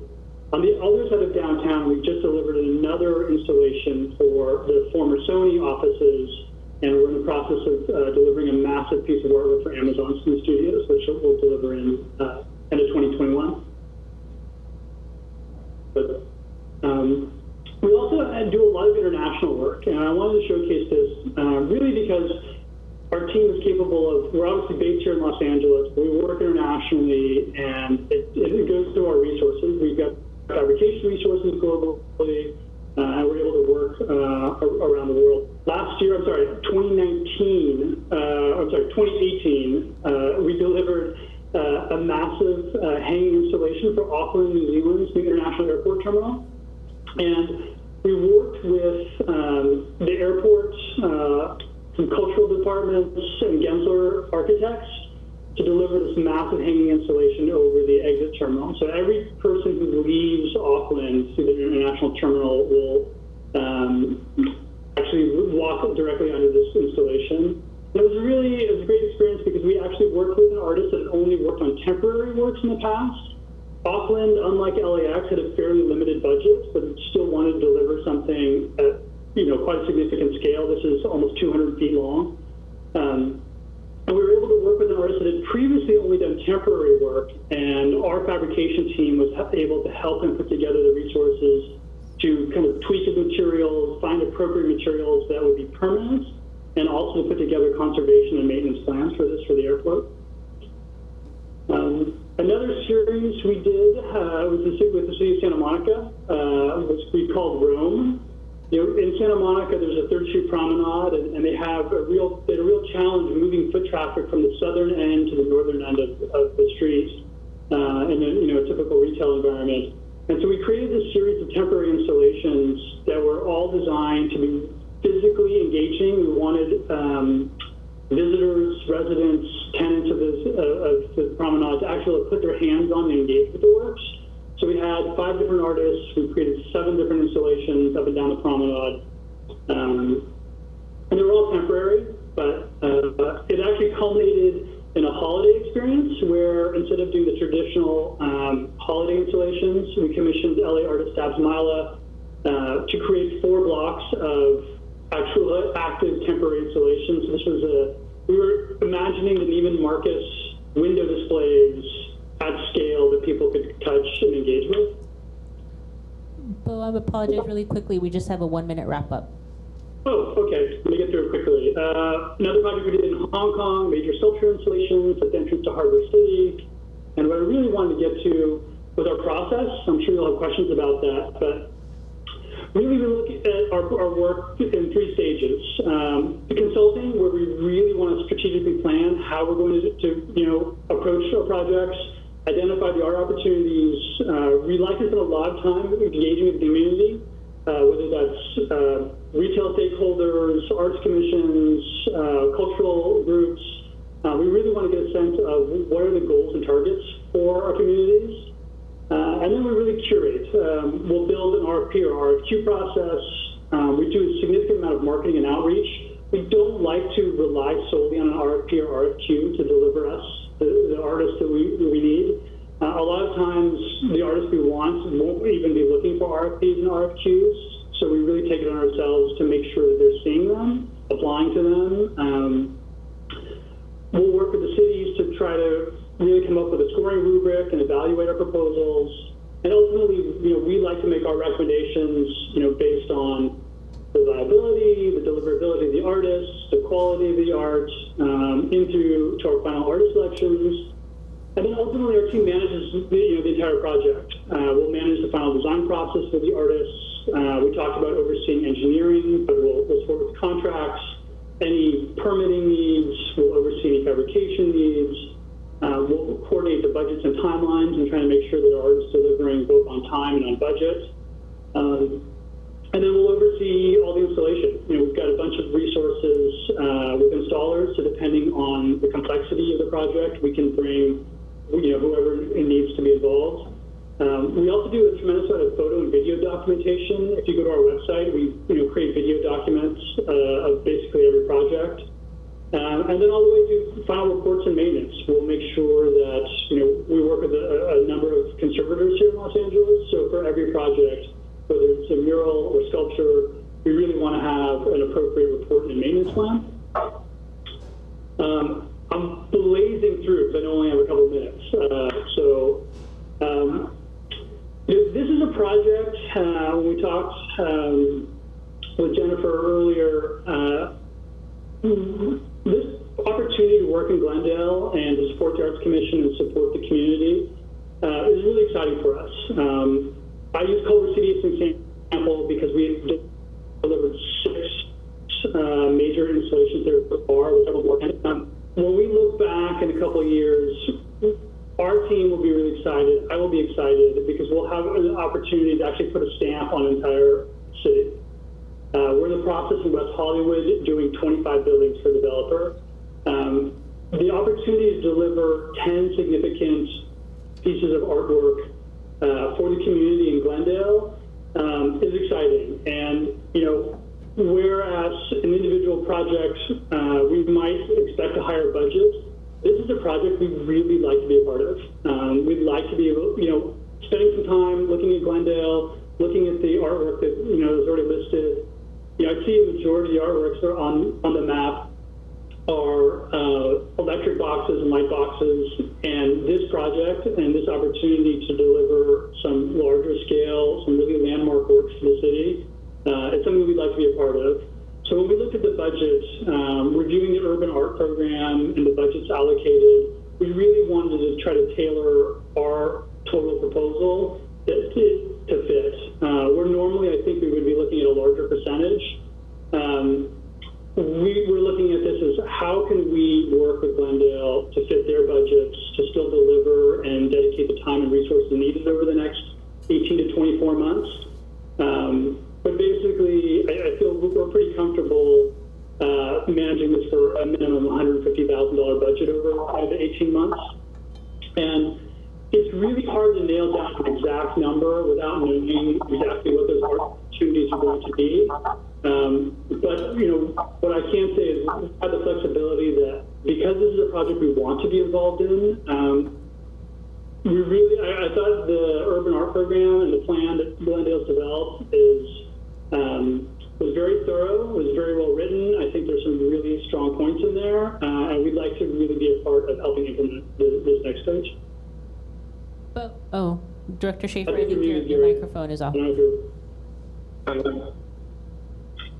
I was just saying thank you so much. I think we have to call time there, but thank you. Okay.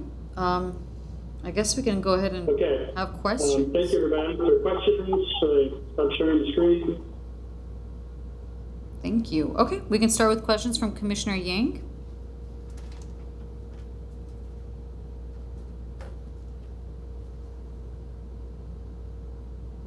We're going to go in order. Jennifer, can you just run them through, or Savannah? Sorry, Chair Zadorian. I'm sorry. Commissioner Yank, yes, you mentioned Commissioner Yank. I said first. Commissioner Yank, yes. Shall I start? If you have, yes. If you could start. Thank you. So I'd love to just hear an example of the way that you engage with community when you're beginning that starting. Sorry, you're getting cut off. Just repeat that last part one more time. You begin that, especially with residents. So Sue, you're cutting in and out, so it sounds like you would like him to describe the kind of his engagement with community, how he goes about that in his process. Yeah, some sort of market development, and I'd love to know, in sort of a holistic city environment, how do you start that engagement process? Yeah, no, that's a good question. So just recently we completed a large mural on Cannon Boulevard in Beverly Hills. And the LA Metro closed Cannon. It's going to be closed for like 8 to 10 years. And we helped execute a mural along an 80-foot closure. And as you can imagine, in Beverly Hills, you know, blocked from Rodeo Drive and sort of Beverly Hills downtown, there was a lot of hand-wringing about what was going to happen. And so we actually took the time, beyond meeting with the city, then went and visited over a dozen businesses on Cannon Boulevard to get a sense of what they were looking for, what their needs were. We spent time with the Beverly Hills Arts Commission, trying to get a sense of what they were looking for, the type of artists they were looking for. And so we really, I think for us it was really helpful because by the time we got to City Council, there were so many specific opinions of what people did. But when we had over half a dozen of the key businesses on Cannon come speak on our behalf, we had shared the artists we shared, and we had sort of gotten a lot of feedback. So by the time we were presenting the artists we were really excited about and presenting the concepts, we already had the stakeholders on the streets, particularly the most vocal stakeholders, in our corner. So they were coming to city council meetings, speaking on our behalf. It was a long process, it was a lot of meetings, but I think it was really important to have those conversations. I don't think we would have been able to get a consensus on a project or get it passed through city council and the arts commission if it wasn't for the fact that we spent a lot of time walking through the artist concepts, walking through the artists and the meetings with all of the individual businesses. You know, right now we're working on another project in Culver City. We're the same kind of thing. We're meeting with local businesses, local artists. We're trying to get a sense of, you know, what the community is looking for and making sure we're responding to the neighborhood. And again, you know, every single project is very different. Even the corporate projects we work on, we try to get a sense of what's happening in the neighborhood. We've done quite a few projects in downtown LA and in the Arts District in particular. There are a lot of vocal, you know, very vocal artists and creatives and businesses. So we'd like to go to those arts districts, you know, immediately. They have a monthly meeting. So we always try to engage, you know, every community is a little different, but we always want to make sure we're having those conversations instead of just showing up and saying, like, here's what we have. Okay. Right. Then if that was all from Commissioner Yank, we can move over to Commissioner Viar. No questions. Thank you. Thank you. Commissioner Vidor? Yes, can you hear me? Yes. Okay, great. Thank you very much. Really, really great. I wanted to ask you a little bit about your curating process. You mentioned that, yes, you do the RFQ, RFP program to seek out potential artists. And how do you do this? Do you use call platforms like Cafe and other things, or, you know, how do you do that? And then you have alternative ways of seeking out artists. And could you just describe a little more how you curate outside the RFP process? Yes, I'll tell you what we found is that, in particular with the larger projects, the larger budgets, when you're really looking for artists that have experience or that are busy, putting out an RFP or RFQ, you don't always get the responses you're looking for. Mm-hmm. So, you know, like I mentioned, I've got a very diverse team. We have a very diverse set of backgrounds, experiences in the art world. We have very different tastes and aesthetics, and that's actually a really, it's very helpful because every project is different. Once we strategize about what type of work we think is needed or, you know, will suit a project, before we even release an RFP or RFQ, internally we'll put together a list of 20 or 30. You know, everyone on my team will make some recommendations. We'll kind of, Nick, who's our sort of production assistant, will actually go through and pull the images from those artists, and then we'll actually review. We've got a big screen in the office, although we're not in the office right now. We'll pull up and we'll run through all the images of the artists, we'll talk about the pros and cons internally, and then when we release an RFP or RFQ, we'll actually make phone calls and emails to those artists. You know, we always want to try to steer people and make people aware of the projects.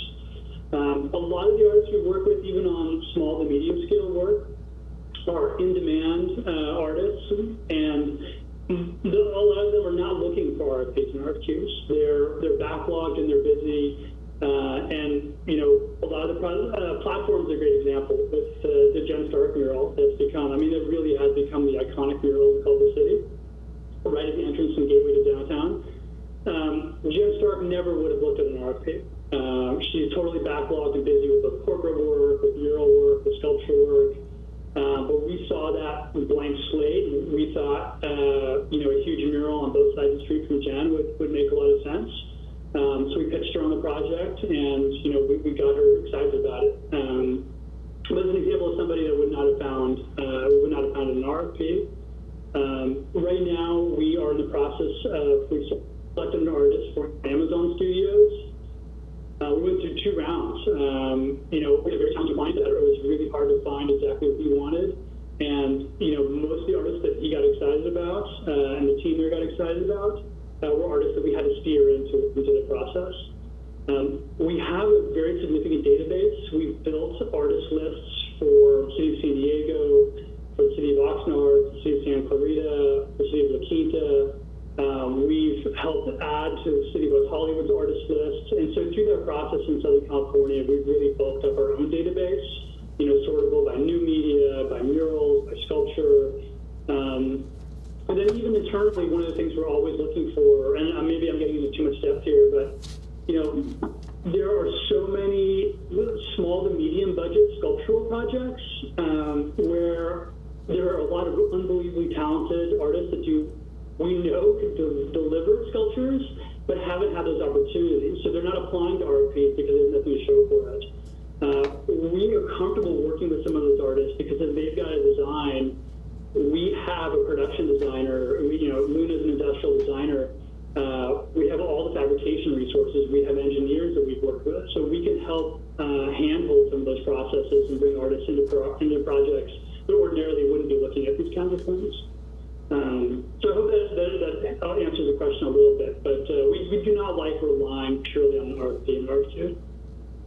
Yes, thank you. Thank you. Thank you.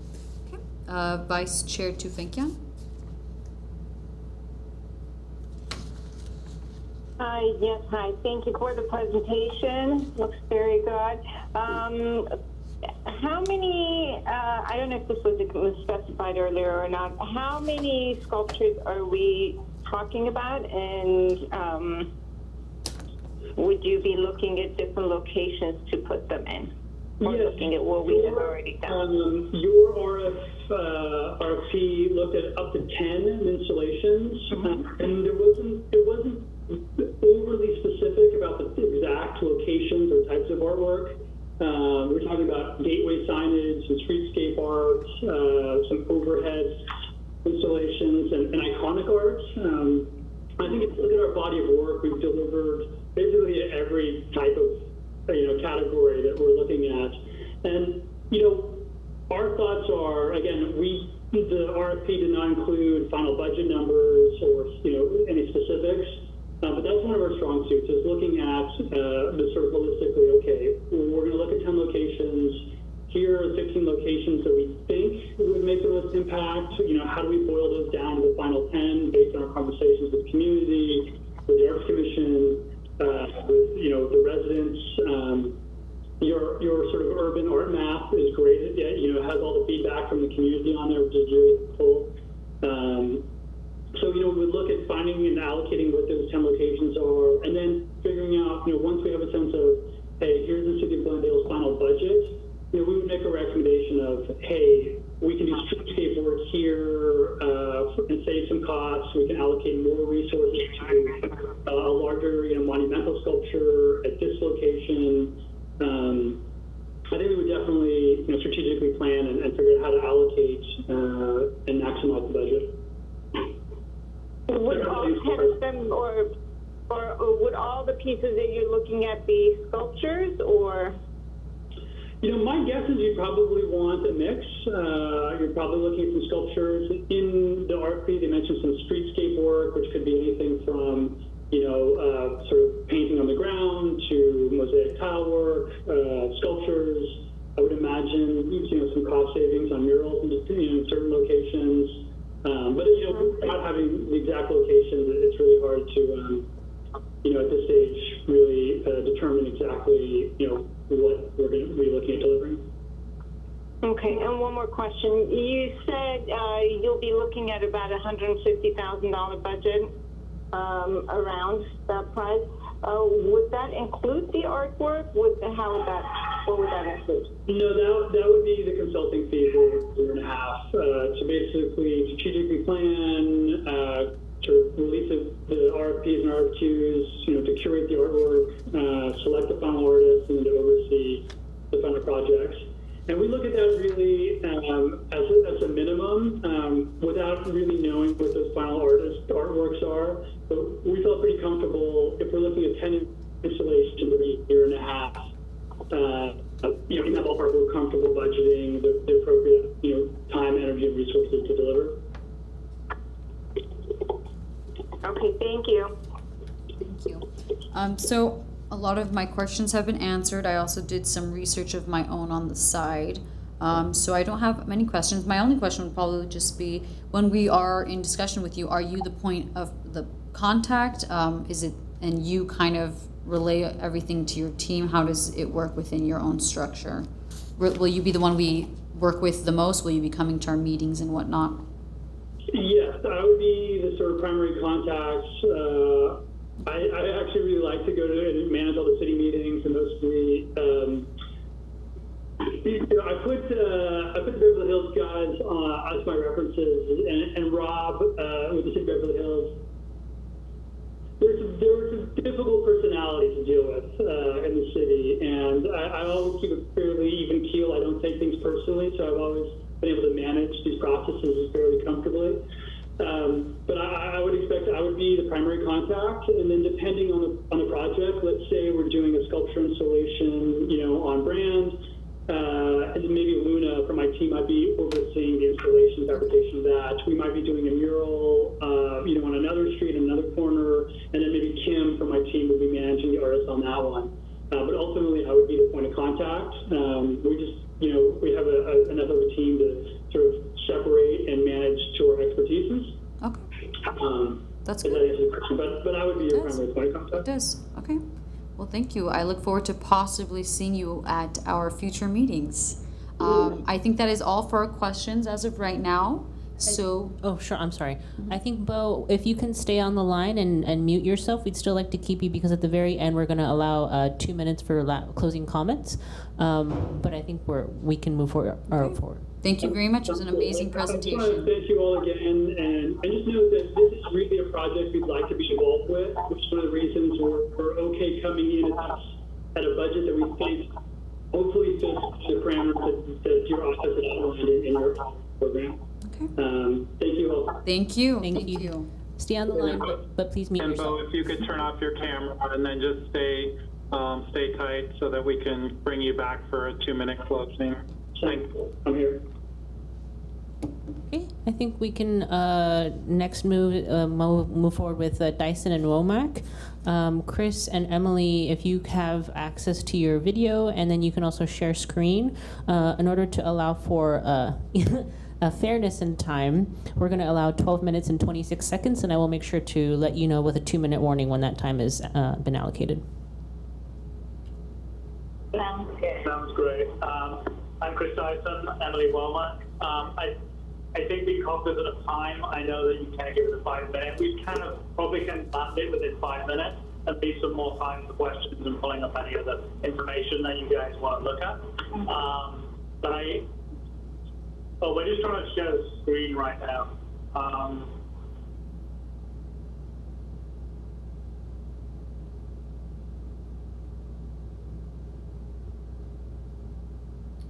If you're unable to share the screen, are you able to do it? One moment. One sec.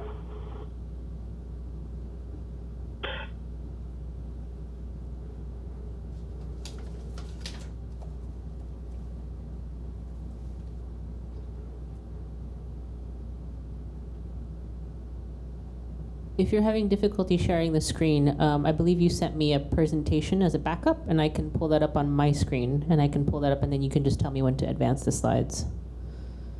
Okay, why don't we start with that, and then if we're able to get this going, because we did add a couple of extras.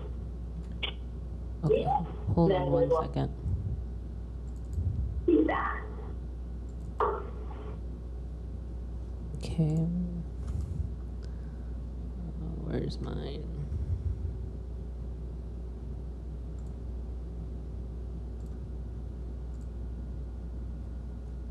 So this is the presentation that I have that you sent me earlier today. That's great. Thank you. We can work with that. I'm going to start now. It'll be online. Okay, you're started? Yes.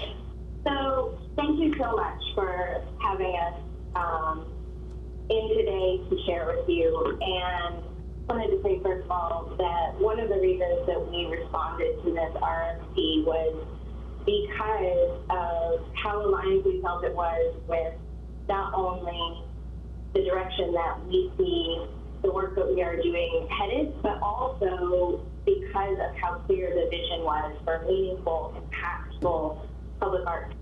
And that is a vision that we would love to support. So just put that out there. I also just wanted to say, in this presentation, we want it to be useful and informative for you, because you need to make a decision from this. So if there are things that you want to stop us and ask us about, we want this to be as helpful and as informative for you as possible. We're going to show a range of projects and images, and we're not probably going to have time to talk about them all as we go through. So again, please feel free to just take a note. We're happy to answer questions about any of the pieces that we might go through. You're welcome to go on. And so everything that we'll be showing in this document is work that we've made or, with artists. So if there's things that we're just brushing across and you want to have more information, yeah, please stop us and ask us about those particular works. Every work has a, certain information we can share to help you guys in your process. Absolutely. Next slide, if you don't mind. So before we get into more of the kind of nuts and bolts, I hope you guys have had a chance to look at our proposal. And if you haven't, we can spend time at the end kind of explaining a little bit more about who we are.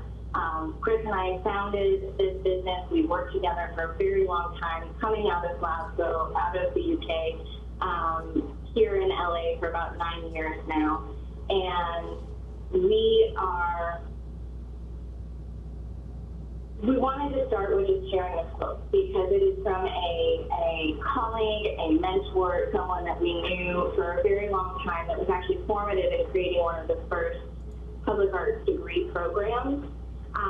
And really it sets the tone for what we think and how we think about public art. Our ethos, maybe a nice palette cleanser before we get into more of the nuts and bolts. So I'll just read that really quickly. I don't know if everyone's screen quality is so good. So it says, compare public art to the public library. The latter contains the broadest possible range of books. Public art must aim to be as representative. In a very public way, it can enrich identities and reinforce culture, give rise to myth and humor, encourage risk-taking, represent diversity, give voice to the unsung, and allow us to remember. And I think that is the depth and breadth of what we approach and do with our work. Next slide, please. Before jumping in,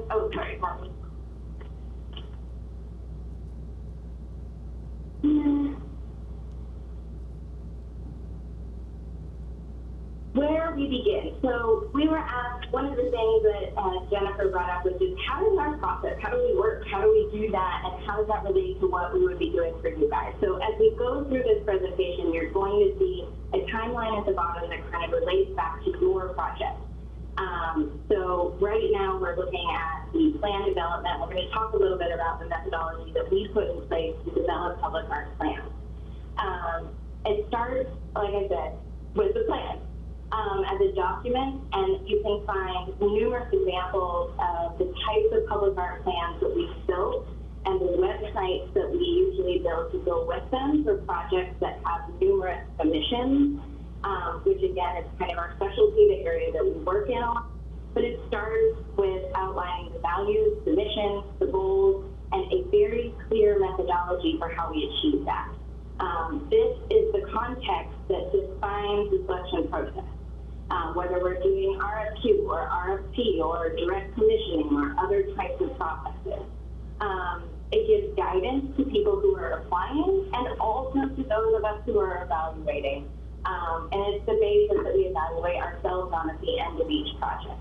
And maybe this is something that at the end we could maybe just pull up and show you a few examples of what is out there. We're very transparent with a lot of the content that we create. It's important that we cultivate an art community and inform people about, creating public art within our interest. It's something that really motivates us. Yes. And the next thing that we're going to talk about on the next slide is actually probably to me the most important thing that we do in terms of our process. And that is the artist outreach. And before we head to that slide, I'll just say one thing. The image that you're looking at is an image by Mark Hornets, the Very Many Collective. We have just finished a commission with them for the state of California at the new Natural Resources Building, which was a commission that they were willing to compete for and put in a lot of effort for and develop a project that is far exceeding some of the budgetary constraints that were there because of how engaged they were with the residents of the project. So if we can go to the next slide. Great. Thank you. Yeah, go for it. So just coming back to this idea of outreach, the public art plan is our first foray into basically setting a narrative. What is it? What is our vision, mission, and goals? And how do we, tell a story about Glendale? How do we, tell a story about the history, but also just about where it's going? And we often find we're working with, artists from all different career levels, no matter how established ever not established, that people need a way in to also join in that journey of creating, the future of what public art should be. And part of this case study here is for the California Air Resources Board, which is out in Riverside, a consolidation project. Also a state California project. We, in that process of building that narrative in the public art plan, we also do, and I don't have to say it differently, a lot of hard work in reaching out to artists, not just to well, I'm going to stop you there too, because I want to start at the left to the right. There's a story here. And the story that we're telling is the story of how we selected the artists for cards. And in the very left side, that is, for me, those images represent the research, the narrative, the story that we are telling to artists as they engage in this project. So for this one, it was the story of emissions and air quality and diversity and challenge and all of these things that comprise and came together and innovation and science to be the story of the public art program for CARD. What colleague Chris here was talking about was the second slide. And I think that for me is the second piece of this, which is we know a lot of people. We've been working in the art world for a long time, and we can call folks and we have, staff there, but we are constantly challenging ourselves to know that we don't, not to assume that we know everyone, because we don't. And we need to put in the work to constantly be engaging arts organizations, artists, different activist groups, all of these types of things to ensure that we are really getting opportunities out to the communities that, one, don't always get opportunities. 2, maybe don't respond to opportunities because they think that, you know, they don't need to. Or 3, get looked over, but need that extra support to be able to go there. And we work with all ranges of artists, and we really do put in the hard work at that point. And just also with regards to the next image there, that's like a cue for the graphics department. I think most like businesses, if not like consultants at this point, do in-house graphics. Yes. It's pretty essential to one, like, you know, not just with artists being able to like show visually and communicate an idea or you know, a vision and mission, but also just while you're working through the project, like, you know, having done these over and over again, it's important to keep it fresh, keep it exciting, keep it, you know, keeping us all engaged in the process. And it's, you know, part of that graphics supports that for us. Yes. And the idea being there is that we want to reach the artists where they are, whether they're on social media, whether they're, you know, working in communities. And so we work very hard to have our aesthetics and our look and feel be responsive to the types of projects we're working on. Chris and Emily, this is a 2-minute warning. Please wrap up. This is a 2-minute warning. Okay, can we go to the next slide then? Yeah. So we can talk a bit more about the pros and cons of certain RFQ or direct commission approaches, and we're happy to answer questions about that. I know that came up a little bit earlier. I guess I would say for us, an equitable system that is transparent does not mean leaving it up to chance. And we take an active role during the selection process to work with artists, to bring them in, to develop proposals. I would say on the previous slide, the artists that we selected for Carve, every single one of those artists, some of whom, Tomas Ferrantino, Lauren Cabladia, are names that, you know, they are at the top of their game. They went through a competition process with us, just like anyone else. We work with a lot of really well-known artists and high-profile artists, and we fully believe that we treat everyone the same, because you can get a great artwork from this person and a great artwork for that person if you give them support and the resources and the engagement. And that is a huge part of what our focus is during this time. I've not come across an artist that is not wanting to engage with B&W and collaborate on developing the best proposal. Yeah. Giving them that support structure is essential to getting a really good artwork. As I say, Thomas Saracino doesn't need to make public art with public funds. But for us, it was one telling that story, but also showing him that this is not just a plug and play artwork. Yes. We want to challenge that. We can go to the next slide. We're actually at time, so yes. Thank you. And you guys will have, after questions, you'll have a 2-minute wrap up.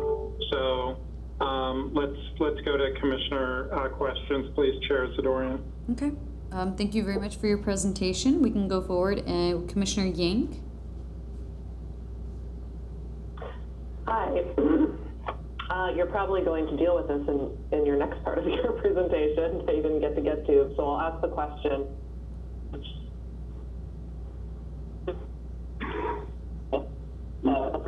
Artist support. So I'd love to hear from you as well about how you work with artists to fabricate and site works, you know, and what support is available to artists who may not be used to working in the public realm in the same way. Since you do so much artist outreach to folks who may, you know, not necessarily always respond to RFQs, that sort of thing, what support are you providing as a team? From the selection moment, we provide a range of resources to assist folks who maybe don't even know or are scared of the idea of RFQ, RFP, that language can be off-putting. So on the new B side, we do a lot of outreach or support that way in terms of they'll have, well, pre-COVID, we would have in-person information sessions, kind of like a pre-bid for folks so they can get involved and understand, ask their questions. We can do seminars online as well. On the other side, during the actual proposal development, we will assist artists with understanding, cost relationships with something that they want to do really feasible, understanding basics of just engineering and practicality and constructability. Chris comes from a background of engineering and fabrication for a very long time, and we actually have one of our 4 departments is specifically fabrication, where we do very specific fabrication work. They can come involved. We don't often fabricate the work we commission. That happens every once in a while when it's a really specific and necessary case. But that team and Chris are always available to give that guidance. We also have a range of engineers that we can give folks, bring to them, etc. But I also think there is a question where if someone feels like they can pick up the phone and call you and ask a question and have that level of vulnerability and engagement, that is important to us. We work very hard to be accessible to the public, but also to the artists that we work with for those supports. So I don't know if that answers the question fully, but can you think of it? Is there anything else you want to add? I don't know, I think often the photos do explain, like, we just from a kind of like support system, like you can see like the horses there, the cowpits. We worked on that a number of years ago. It's one of the biggest structure in the UK. We currently have one of the biggest structures in Texas right now. That was a, what do you call it? Remediation project with an integration for artwork. But from that level, I don't know if it gets any bigger as far as from a constructability and an engineering point of view. And as Emily said, I come from an engineering background as well as a fine art background, specifically public art. But as far as dealing with artists, we bring with it all our, examples of all the different projects, all the different materials, all the different solutions that we've had to deal with. The bottom corner image here is an image from a foundry where we were working with Glendale. They started Mungo Thompson, to really help him to accomplish some foundry pieces that he had never done before. I don't know if you've seen them, the Amazon boxes that were freeze. They're a big hit. They look exactly like Amazon boxes. We went on a foundry, but we for those examples, we take on a lot of the graphics and painting and those things. Two things like in the upper corner is a piece with Simon Sterling from Glasgow where it was more of a conceptual approach that the boat was cut apart, fed to itself, to keep the engine going until ultimately all that you had left was an engine that sank. And so I think we just like to share that threat is what Okay. Commissioner, sorry. Yeah, I just have one more question too, which is similar to the question I asked the other presenters, which I'd love to hear. You said about it's about telling Glendale's story, and my question is always whose story and who gets to tell that story. And so, what is your methodology for community engagement or supporting artists in engaging community, especially if a site is, nearby a residential area, that sort of thing, where there's going to be a lot of, important having community involvement in it. Yeah, of course, thank you. I didn't get to get in that was about community outreach. And that slide, and what we want to say is it's not just as a one simple narrative, particularly when we're talking about something like an entire community or city. So that is also part of it. So there's competing narratives and complexity, and we can totally go there. But in terms of whose story it is and who gets to tell it, similarly to how we talked about the artist, we don't make assumptions that we can tell the story. So reaching out and working with is so important. I think if we talked a little bit working with Santa Monica, the Artist Holder Project, that might give an example of when it is a community that we're not from, how we engage with that. And I just will just we affirm the idea of it completely free. It's not about telling one narrative. I suppose what I was referring to is like actually telling narrative of complex, of actually bringing people into that, not speaking for others, but bringing people into that conversation and creating a document, creating a narrative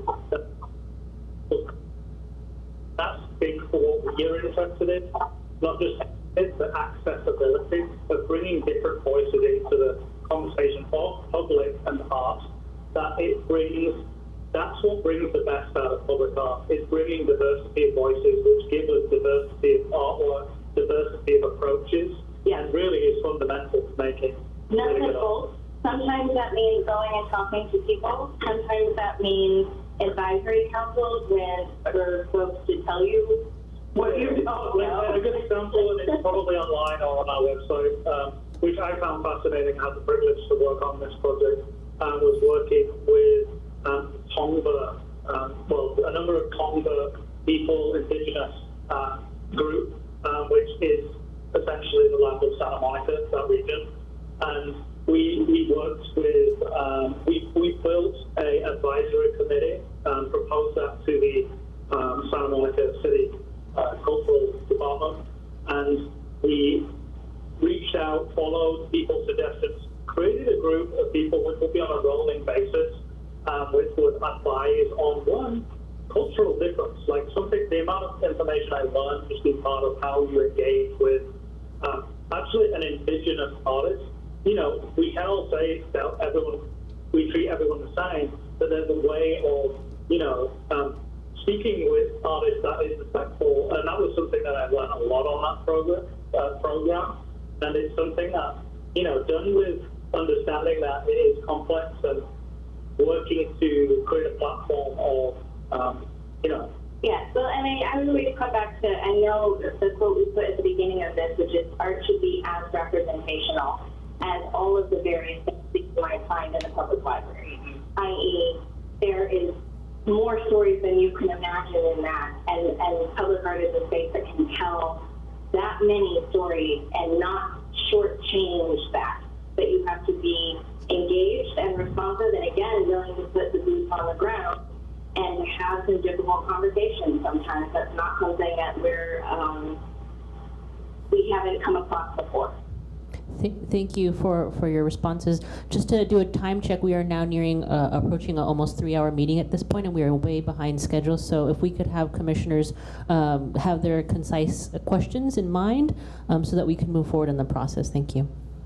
And Chair Zadorian, if I could ask, like that last answer was 3 minutes, 42 seconds. So maybe if Dyson Womack wouldn't mind to help us, my apologies, if like one of you could answer the question, like whoever you think would be best suited, I think that might help too. Thank you so much. Thank you. Okay, then we can go ahead and move forward with Commissioner Viar. Did you have any questions? No, I don't. Thank you very much. Okay, Commissioner Vidor? No, I don't. Thank you. Okay. Vice Chair Tufankian? Basically, I wanted to see in your vision, were you planning on doing up to 10 or more specific, maybe fewer than 10 sculptures or murals, or what was your vision there? And also your budget, I think, was $350,000. So I just wanted to see, you know, what was in that.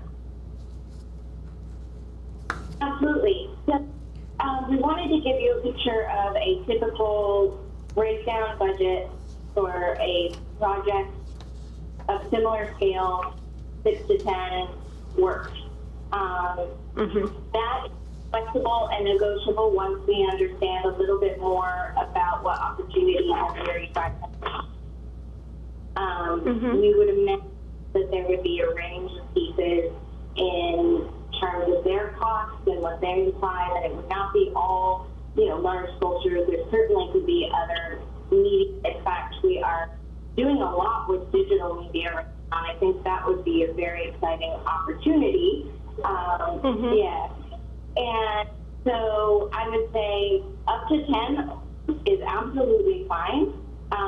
We really, for us, the doing the planning part is the most important. We need to understand it. Yes, we can be flexible on how the budget comes together.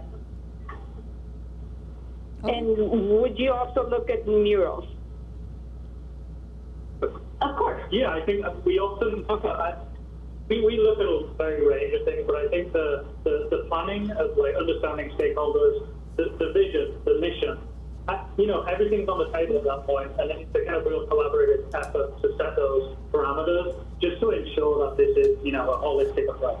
And to be honest, while we have a vision about how we approach this and how we do the work, we try to hold off on saying this is our self-imposed aesthetic and respond to what we see and how we are engaging and what resources are available, what the communities have in play already. So it's hard for us to say, we really like doing murals like this or bright things that are here and there. Our portfolio is really, really based on actually growing it out of what the specific projects are. Okay, thank you. Okay, thank you. Was that all, Vice Chair Tufankian? Yes. Okay. Thank you. I do not have any questions, so we can go ahead and move forward. Thank you so much for the presentation and for calling in and waiting during our entire meeting to present. Thank you very much. So Chair Zadorian, if we could just allow them, and I'll be that guy who's going to time them, because both of you will be, both presenters will be timed. But if we did promise 2 minutes to kind of wrap up, and then we can say goodbye, and we'll allow Bo, of course, those same 2 minutes. So I will call time. I'll give you like a 10-second warning. So please go ahead and give us your wrap up. Thank you. I will start by saying thank you so much again for having us here. And while I know that we really like to talk about this stuff, and I hope that is a little bit of a window into the energy, excitement, and actually really the drive that we have to make amazing public artwork. We have seen far too many instances where work is plopped down, dropped on, landed on top of communities that doesn't address who they are, what they think about themselves, how they want to portray themselves, or the economic realities of where they are. And that is not the work that we do. We put a lot of critical rigor, project management rigor, and evaluation, into what we do. I didn't mention, but at the end of all of our projects, we do an extensive amount of evaluation to understand if we are hitting those best practices, what they are. We can do economic analyses, cultural analyses to show what this project did and how it worked within that community. And I think those are really important value adds that we bring, particularly for our government clients who we really understand the level of transparency and difficulty in working with public funds and how that can go so well or so not well. And we put a lot of effort into that. And I guess we were excited by this opportunity because it's broad, it gives the chance many different artists to be involved and to actually tell that diverse story. Thank you, that is time. That is time, I apologize, that is time. Thank you. Thank you guys so much. It's very nice to make your acquaintance. Likewise. Thank you. Thank you. You bet. Jennifer, if you could take that, please, and thank you. And then we'll bring, Bo's already back. So, Bo, let me just get my handy timer. And if you could also offer us a 2-minute wrap up. Thanks. Yes, thank you all. I think this has been a very interesting interview process, I imagine, for Chris and Emily and for myself as well. So thanks for the patience Honestly, I think you've got some great options in front of you. The Dyson Womack team, we're working from the same author, so we've got similar aesthetics. Looking at their methodology, I think very similar. I think there's some exciting young art consultants working in the space today. What I will say is, one of the things I didn't really get a chance to touch on, beyond the ability to deliver sculptures, murals, installations, permanent, temporary, one of the things we're really actively working on lately is programming as well. And I know that's not necessarily called out for this RFP, but that's something we could potentially support the city of Glendale in the future. We're in the process, we have 2 years of programming for a project in Culver City that the DCA Department of Cultural Affairs already approved. We'll be managing a series of performances over 2 years. We just got concept sign off on an $800,000 artist grant for one of our projects in West LA. We'll be actually delivering somewhere between 150 to 200 grants for the LA curative community. So we're able to be really diverse in the types of work we deliver as a team. And a lot of these things are, COVID-19 is changing a lot of our plans. And, we don't know where public art is going to be in the next 6 months and a year. And we've been able to respond with our clients. We sold a huge developer on the idea of spending almost $1 million on grant opportunities rather than hard arts. Because we felt that was going to serve the creative community of Los Angeles better. And now the developers are really behind it.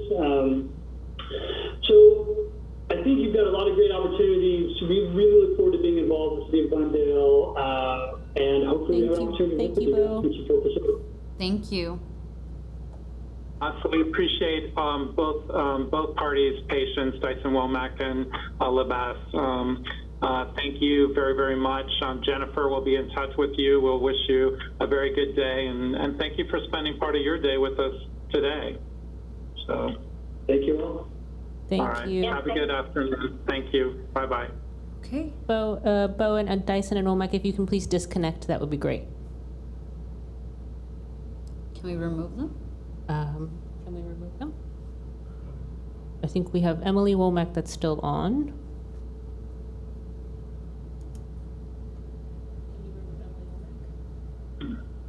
Okay, great, thank you. Okay, so I assume we can have a discussion and then. Yeah, I'll turn it over to you. Thank you. Whoever would like to make a motion, we can move forward with that. But we can go ahead and make comments. Commissioner Yang, is there one that you would prefer and why? I assume that's how we can move forward. This is difficult because I think they both have real strengths. I really appreciated Bo's presentation and how what scale of project presented. Sorry, you're cutting off. Can you just repeat that again? Okay, I felt that I really appreciated his presentation and the scale and range of projects that were presented, which I think might fit better with some of the budgets that we may have in terms of the types of projects and the different kinds of locations. Whereas with Dyson and Womack, we mostly saw really large scale, multi-million-dollar installations. And so, but I'm also extremely familiar with a lot of the artists that Dyson and Womack have worked with, and I really did appreciate their explanation of their commitment to community engagement and diversity, and the way they work with their artists. But I'm feeling right now, I think either would be going for Glendale. They would be both great. But I do feel like I'm leaning towards LaBasse as maybe a little bit of a better fit for the scale and the types of projects that we might like to see. That's just kind of where I'm at. But I really think either could do it very well and produce it very well. But yeah, I'm leaning a little bit towards LaBasse. Okay, and then we can kind of just, as we move along with commissioners, if you have anything to add, of course, feel free. So Commissioner Vyar. Thank you. Yes, they were both stunning presentations. I thought I love looking at the samples of what they've done, and it is a tough decision. Like Commissioner Yank, I am leaning toward Labatt at this time. Because I am frankly really impressed with the breadth of their team and feel like they are well equipped. I'm sure Dyson Womack is also, but I felt like Labatt is just very well equipped for every single detail and contingency they might encounter while working with a city. So yes, I'm leaning toward them right now, but Thank you. Both look very, very good. Thank you. Thank you. Commissioner Vidor? Yes. Also, it was really wonderful to see, you always think, oh my God, what are we going to get? And we got two really stellar, top of the line, highly reputable firms competing for our contract. And that was very satisfying to have that happen.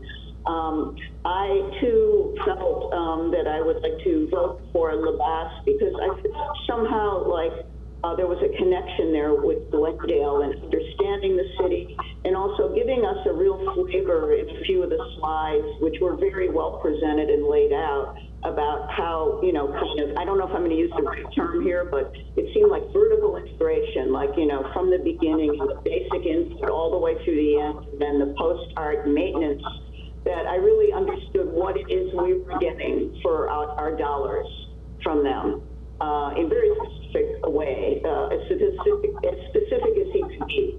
So, the communication style seemed very compatible with Glendale, so I'm voting for Labatt. Okay. Thank you. Thank you. Vice Chair Tufenkian.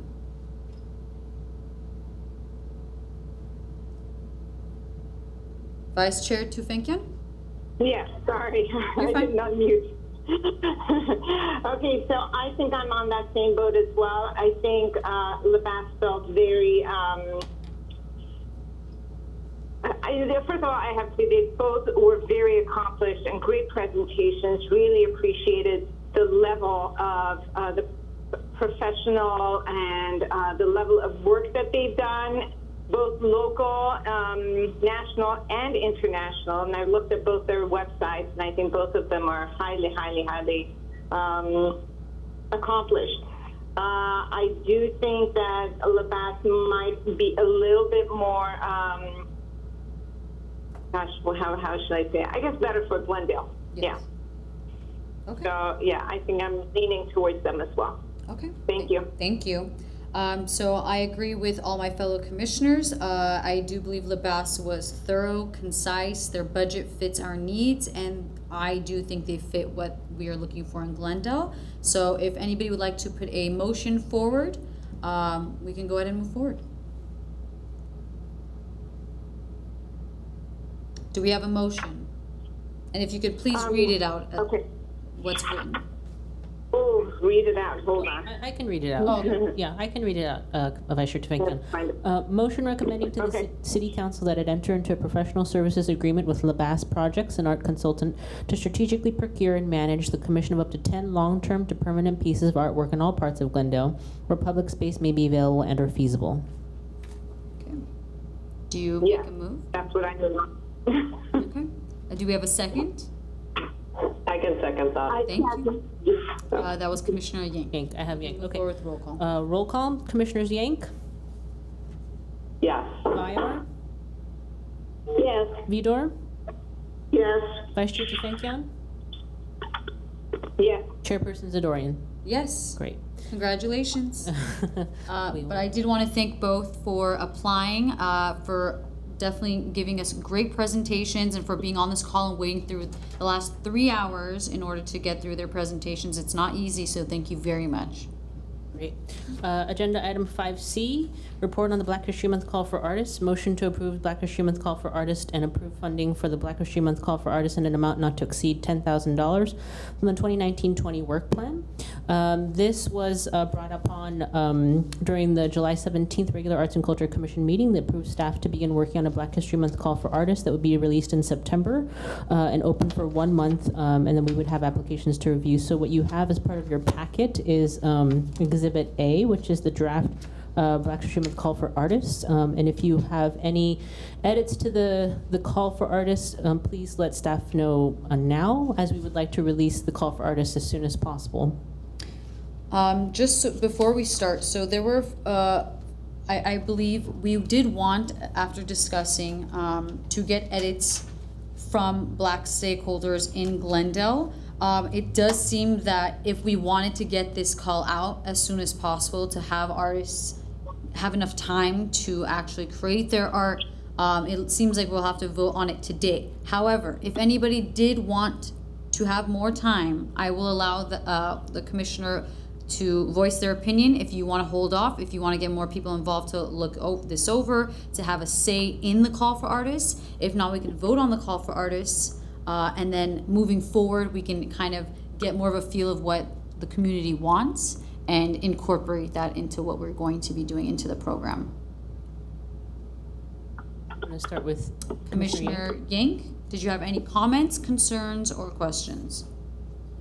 I just have 2 comments. Yes. I think it looks good. My comment is that the amount seems low to me, and if the projects are 2,000 to 5,000, then we're only really talking about 2 to 5 projects. Where are you seeing 2 to 5? Oh, okay. I'm sorry.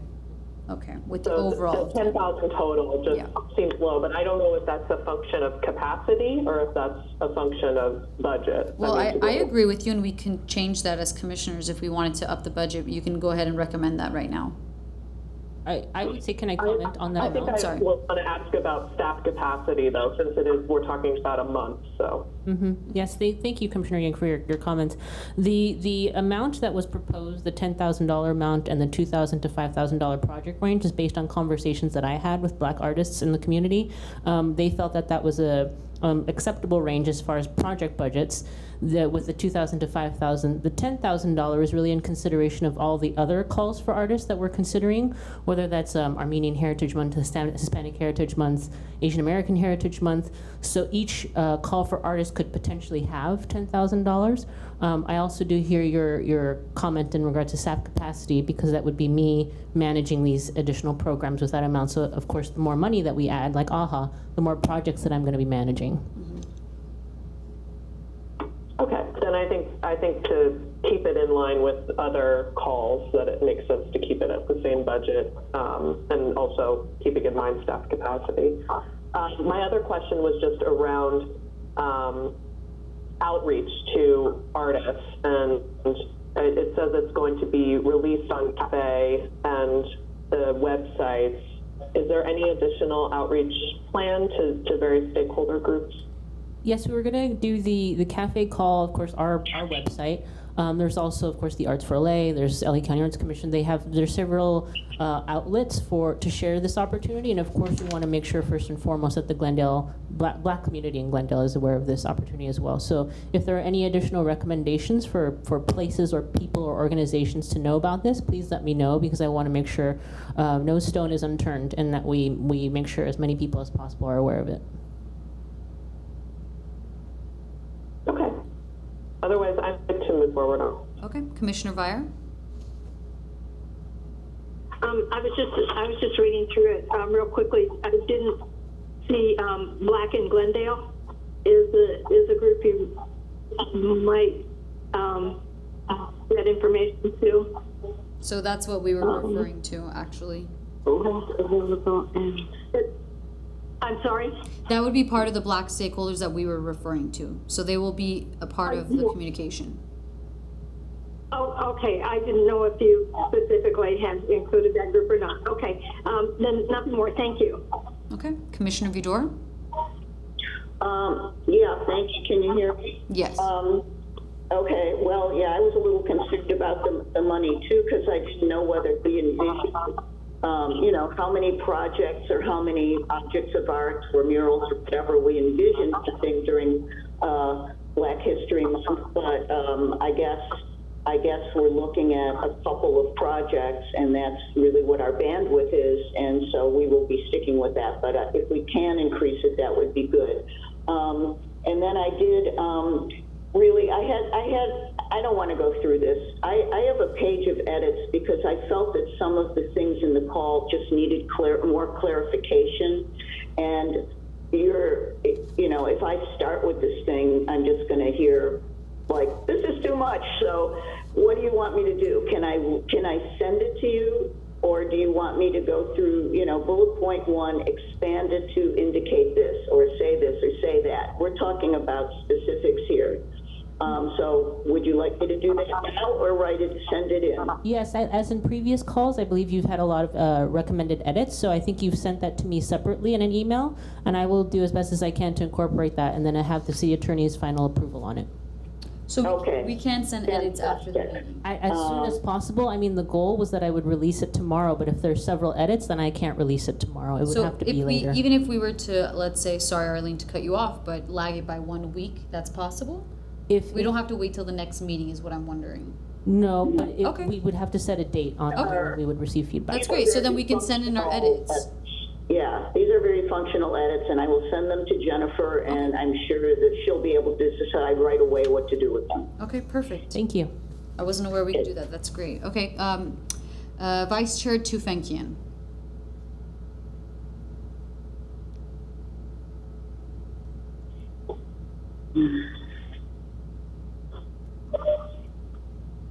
Vice Chair Tufenkian, I think you're muted again. Oh, no comments right now. Thank you. Thank you. So I agree with my fellow commissioners. I would like to send in some edits after discussing with a few of the stakeholders in Glendale on a personal level. Just want to see what they think. So I'm going to do my own outreach and get that to you as soon as possible. But if you guys were serious about adding to the budget, I would have no problem with that, and I would actually encourage it. So if that's something we would like to do, please voice your opinion.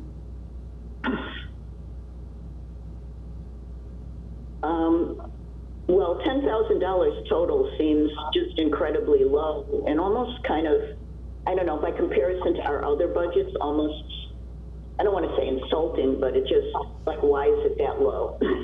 Okay, then let's double it. How does 20,000 total sound? It's possible in the budget, seeing that we don't have a lot of our other programs happening right now. Or did you want to see it more? I mean, what sounds like a reasonable calculation for a budget for you? Because this would be a month-long event or experience, and so, I mean, we want to get enough artists in for the entire month. Would it depend on how many events we do or how many projects get done? Yes, but that would also depend on the budget as well. And maybe this is an opportunity for me to clarify. So the call opens this year, but technically the projects would launch next year, in addition to all of the projects we have for next year. So just to keep in mind, I am one person managing many projects, and I totally understand and do advocate actually for the expansion of the budget. But to please keep in mind staff capacity as well, because I am one person managing several projects at the moment. Okay.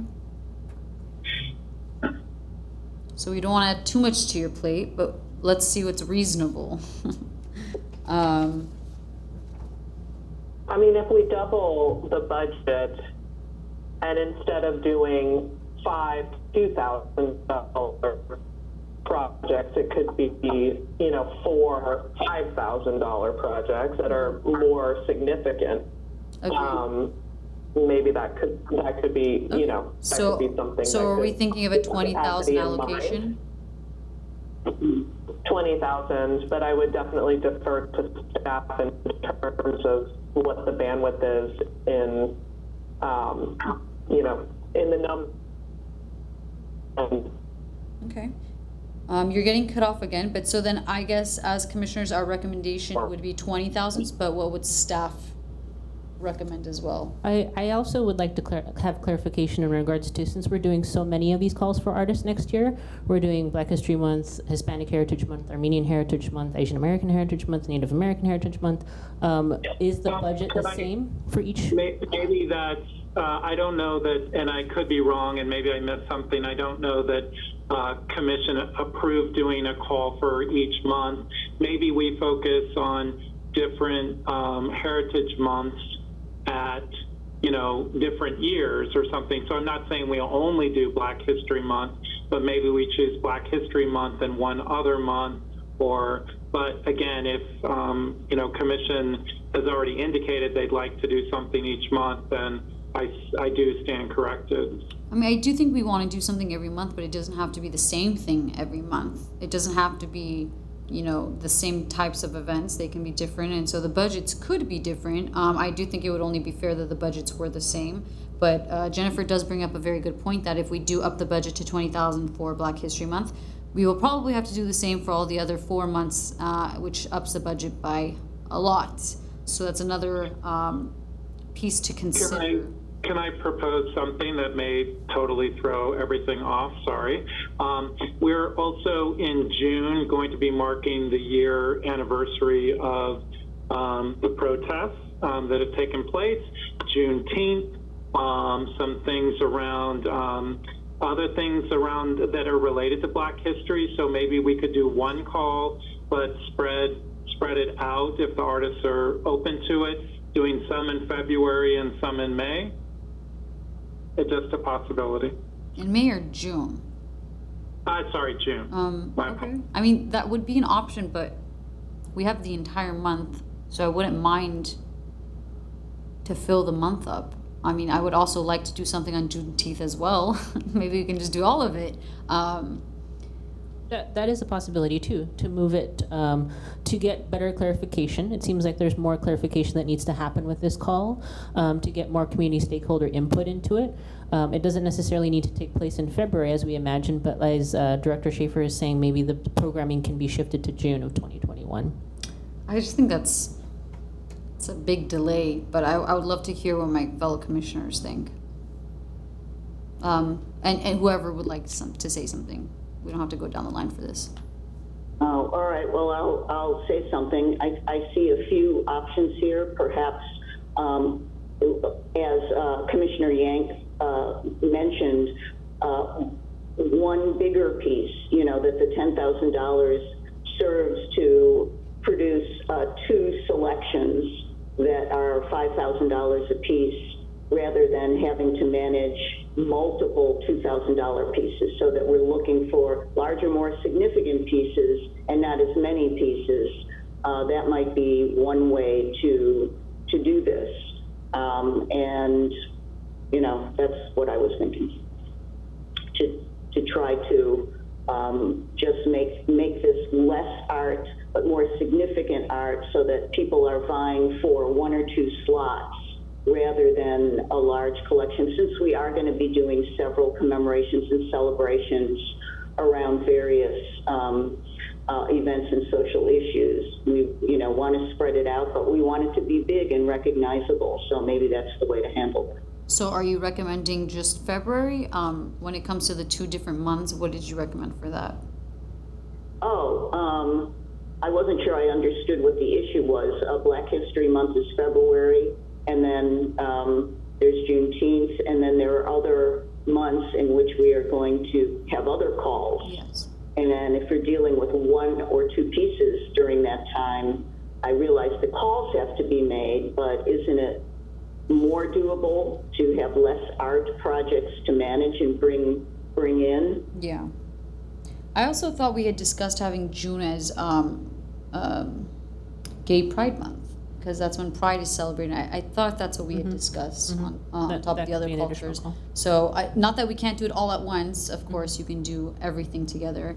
Can I ask a question, Commissioner Storian? What is it possible for us to get or secure, either through grant or just a solicitation, an intern or somebody who could assist over certain periods of time, especially reaching out for diversity in our, our assistants and the interns that we hire, that type of thing. Yeah, I mean, we did do it recently. We had an apprentice, and so we can definitely do that again. I'm sure there'll be students out there. So just to clarify, that was paid for by an outside grant, and we cannot, so a typical city intern is considered city staff. We cannot fund staff from the Urban Art Fund. So we can't just hire an intern and pay for it out of the Urban Art Fund. Okay. Okay. But we can have a non-paid What intern. about the LA? What about the LA County interns? Have we gotten those before? Yep, we actually are in the process. We've hired someone who's going to begin ideally in October. Everything has shifted, and that is the grant-funded position that Director Schaefer is talking about. Okay, so then they would be on board how long? They're going to ideally be on board October through January. Okay, so that'll be somewhat. We identified their task as kind of documenting the public art in Glendale, the population system that we're developing. Correct. So their position is their project has already been set. So Okay. this would be additional. So I also don't want to get too off track because now we're talking about other things. So let's kind of get back on the call for artists for Black History Month. Just let me know what you guys. I just want to know what you guys think. I'm willing to up the budget to 20,000, and have multiple, like 4 that are $5,000, but so it's not too much of a hassle on our admin.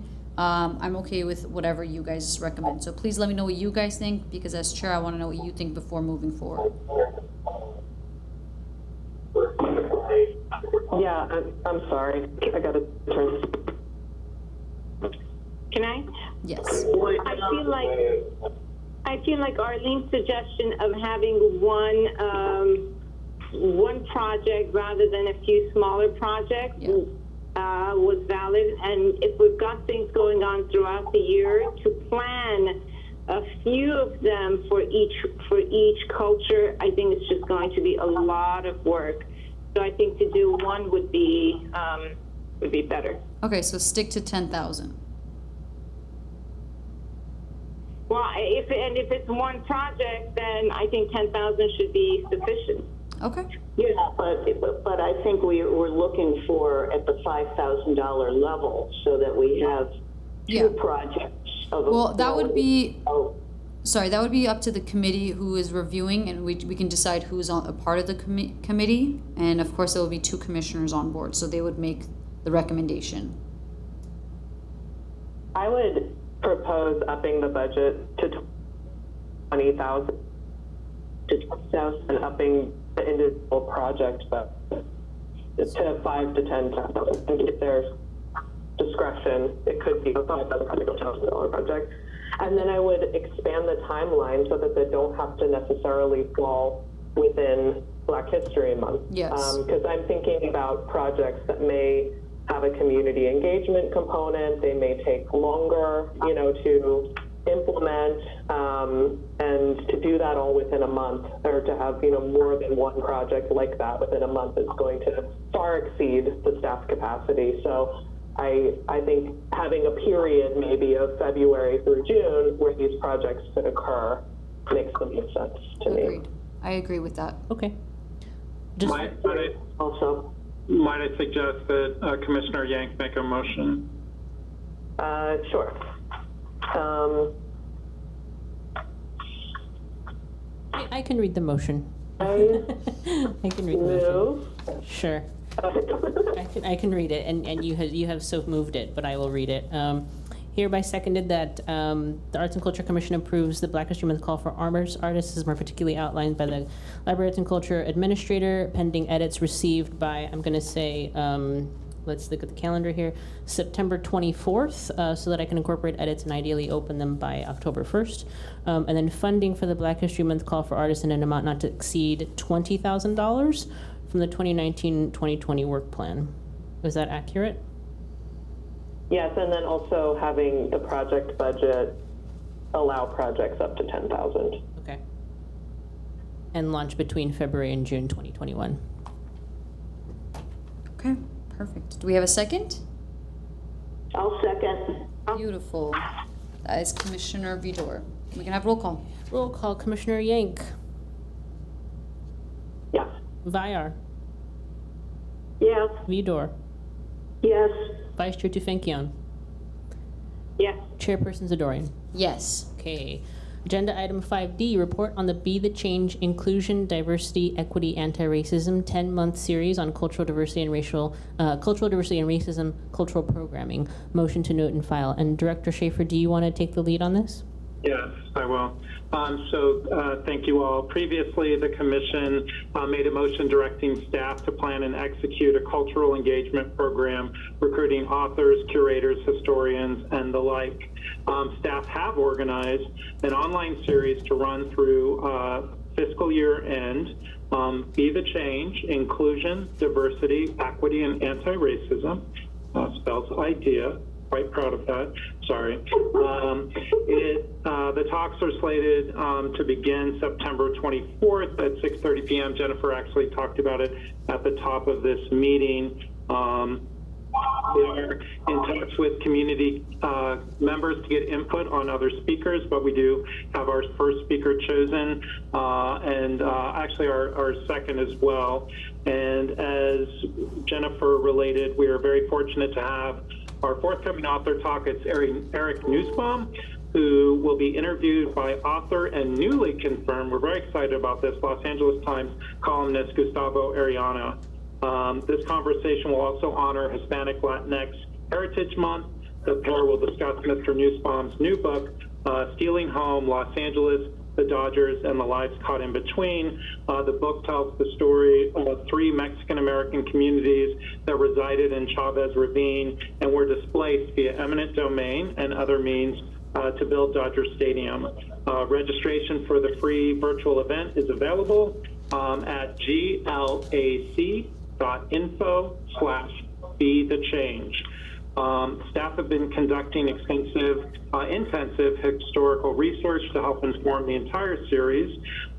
We have also reached out and will be posting soon an online photojournalistic and art display incorporating photos, videos, as well as high-resolution art images to accompany this author talk and the future ones. And we've reached out to Outlook newspapers, owners of the Glendale News Press, and secured a sponsorship commitment in return for free public service announcements throughout the series, as well as publicity. There was an article actually in the Glendale News Press this last Saturday about the series. Staff have also shared information with the Southern California Library Cooperative, of which we are, the Glendale Library Arts and Culture Department is a member, and asked member libraries to help disseminate information about the series to their local, their library patrons and stakeholders. This in an effort to promote Glendale as a cultural destination in addition to an arts destination. So we have upcoming would be Native American Heritage Month, Black History Month, and other celebrations. So happy to take any questions. Otherwise, or if there are any questions, we will need a motion to note and file. So any questions?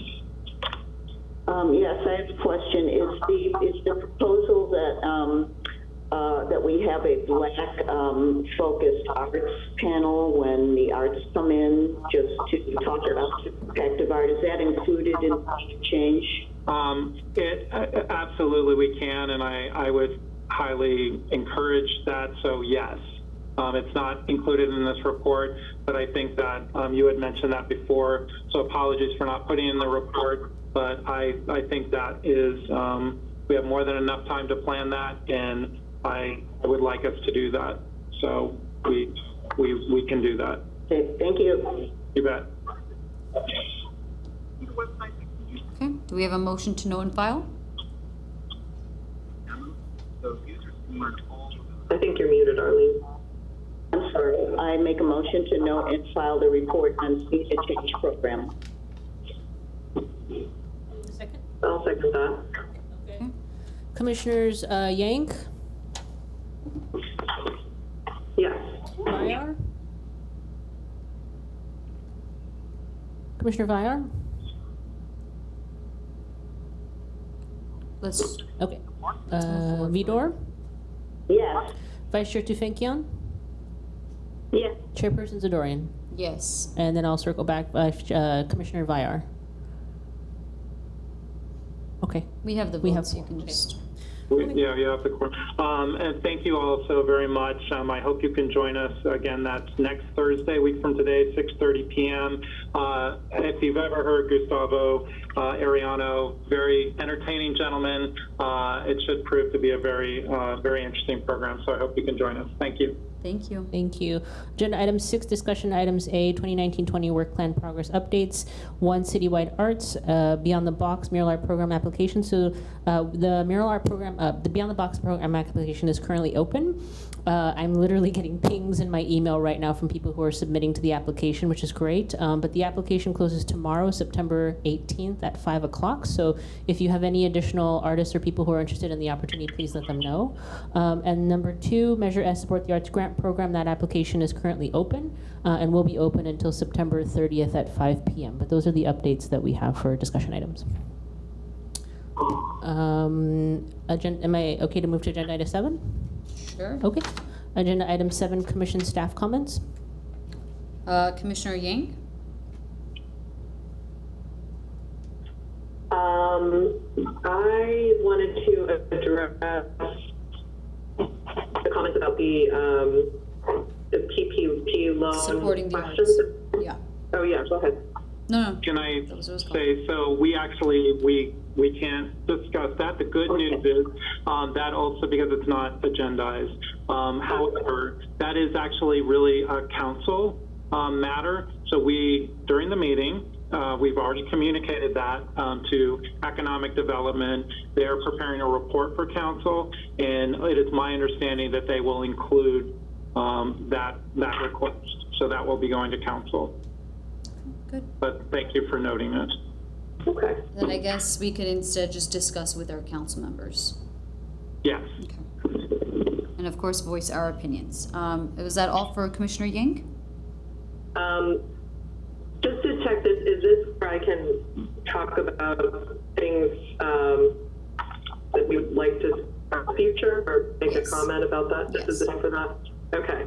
So I just wanted to make a note that I'm really excited about all of the programming that's been happening, and I think you guys are doing an incredible job at the department. And as per the latest special city council meeting, it seems that that work might even be expanded to deal with mural art review and a new mural program possibly. So I think that I just wanted to make a note that I don't know, since I'm new, I don't know what levers we have to pull as a commission or what influence we can have, but capacity at the department is highly important to me to address, because I think it's severely understaffed for the amount of work that is being given and the amount of projects. And I think I really would like to figure out how we could influence or make a recommendation or anything along those lines to try to change that. So. Yes, that's good. Okay, we can of course circle back, but Commissioner Vyar.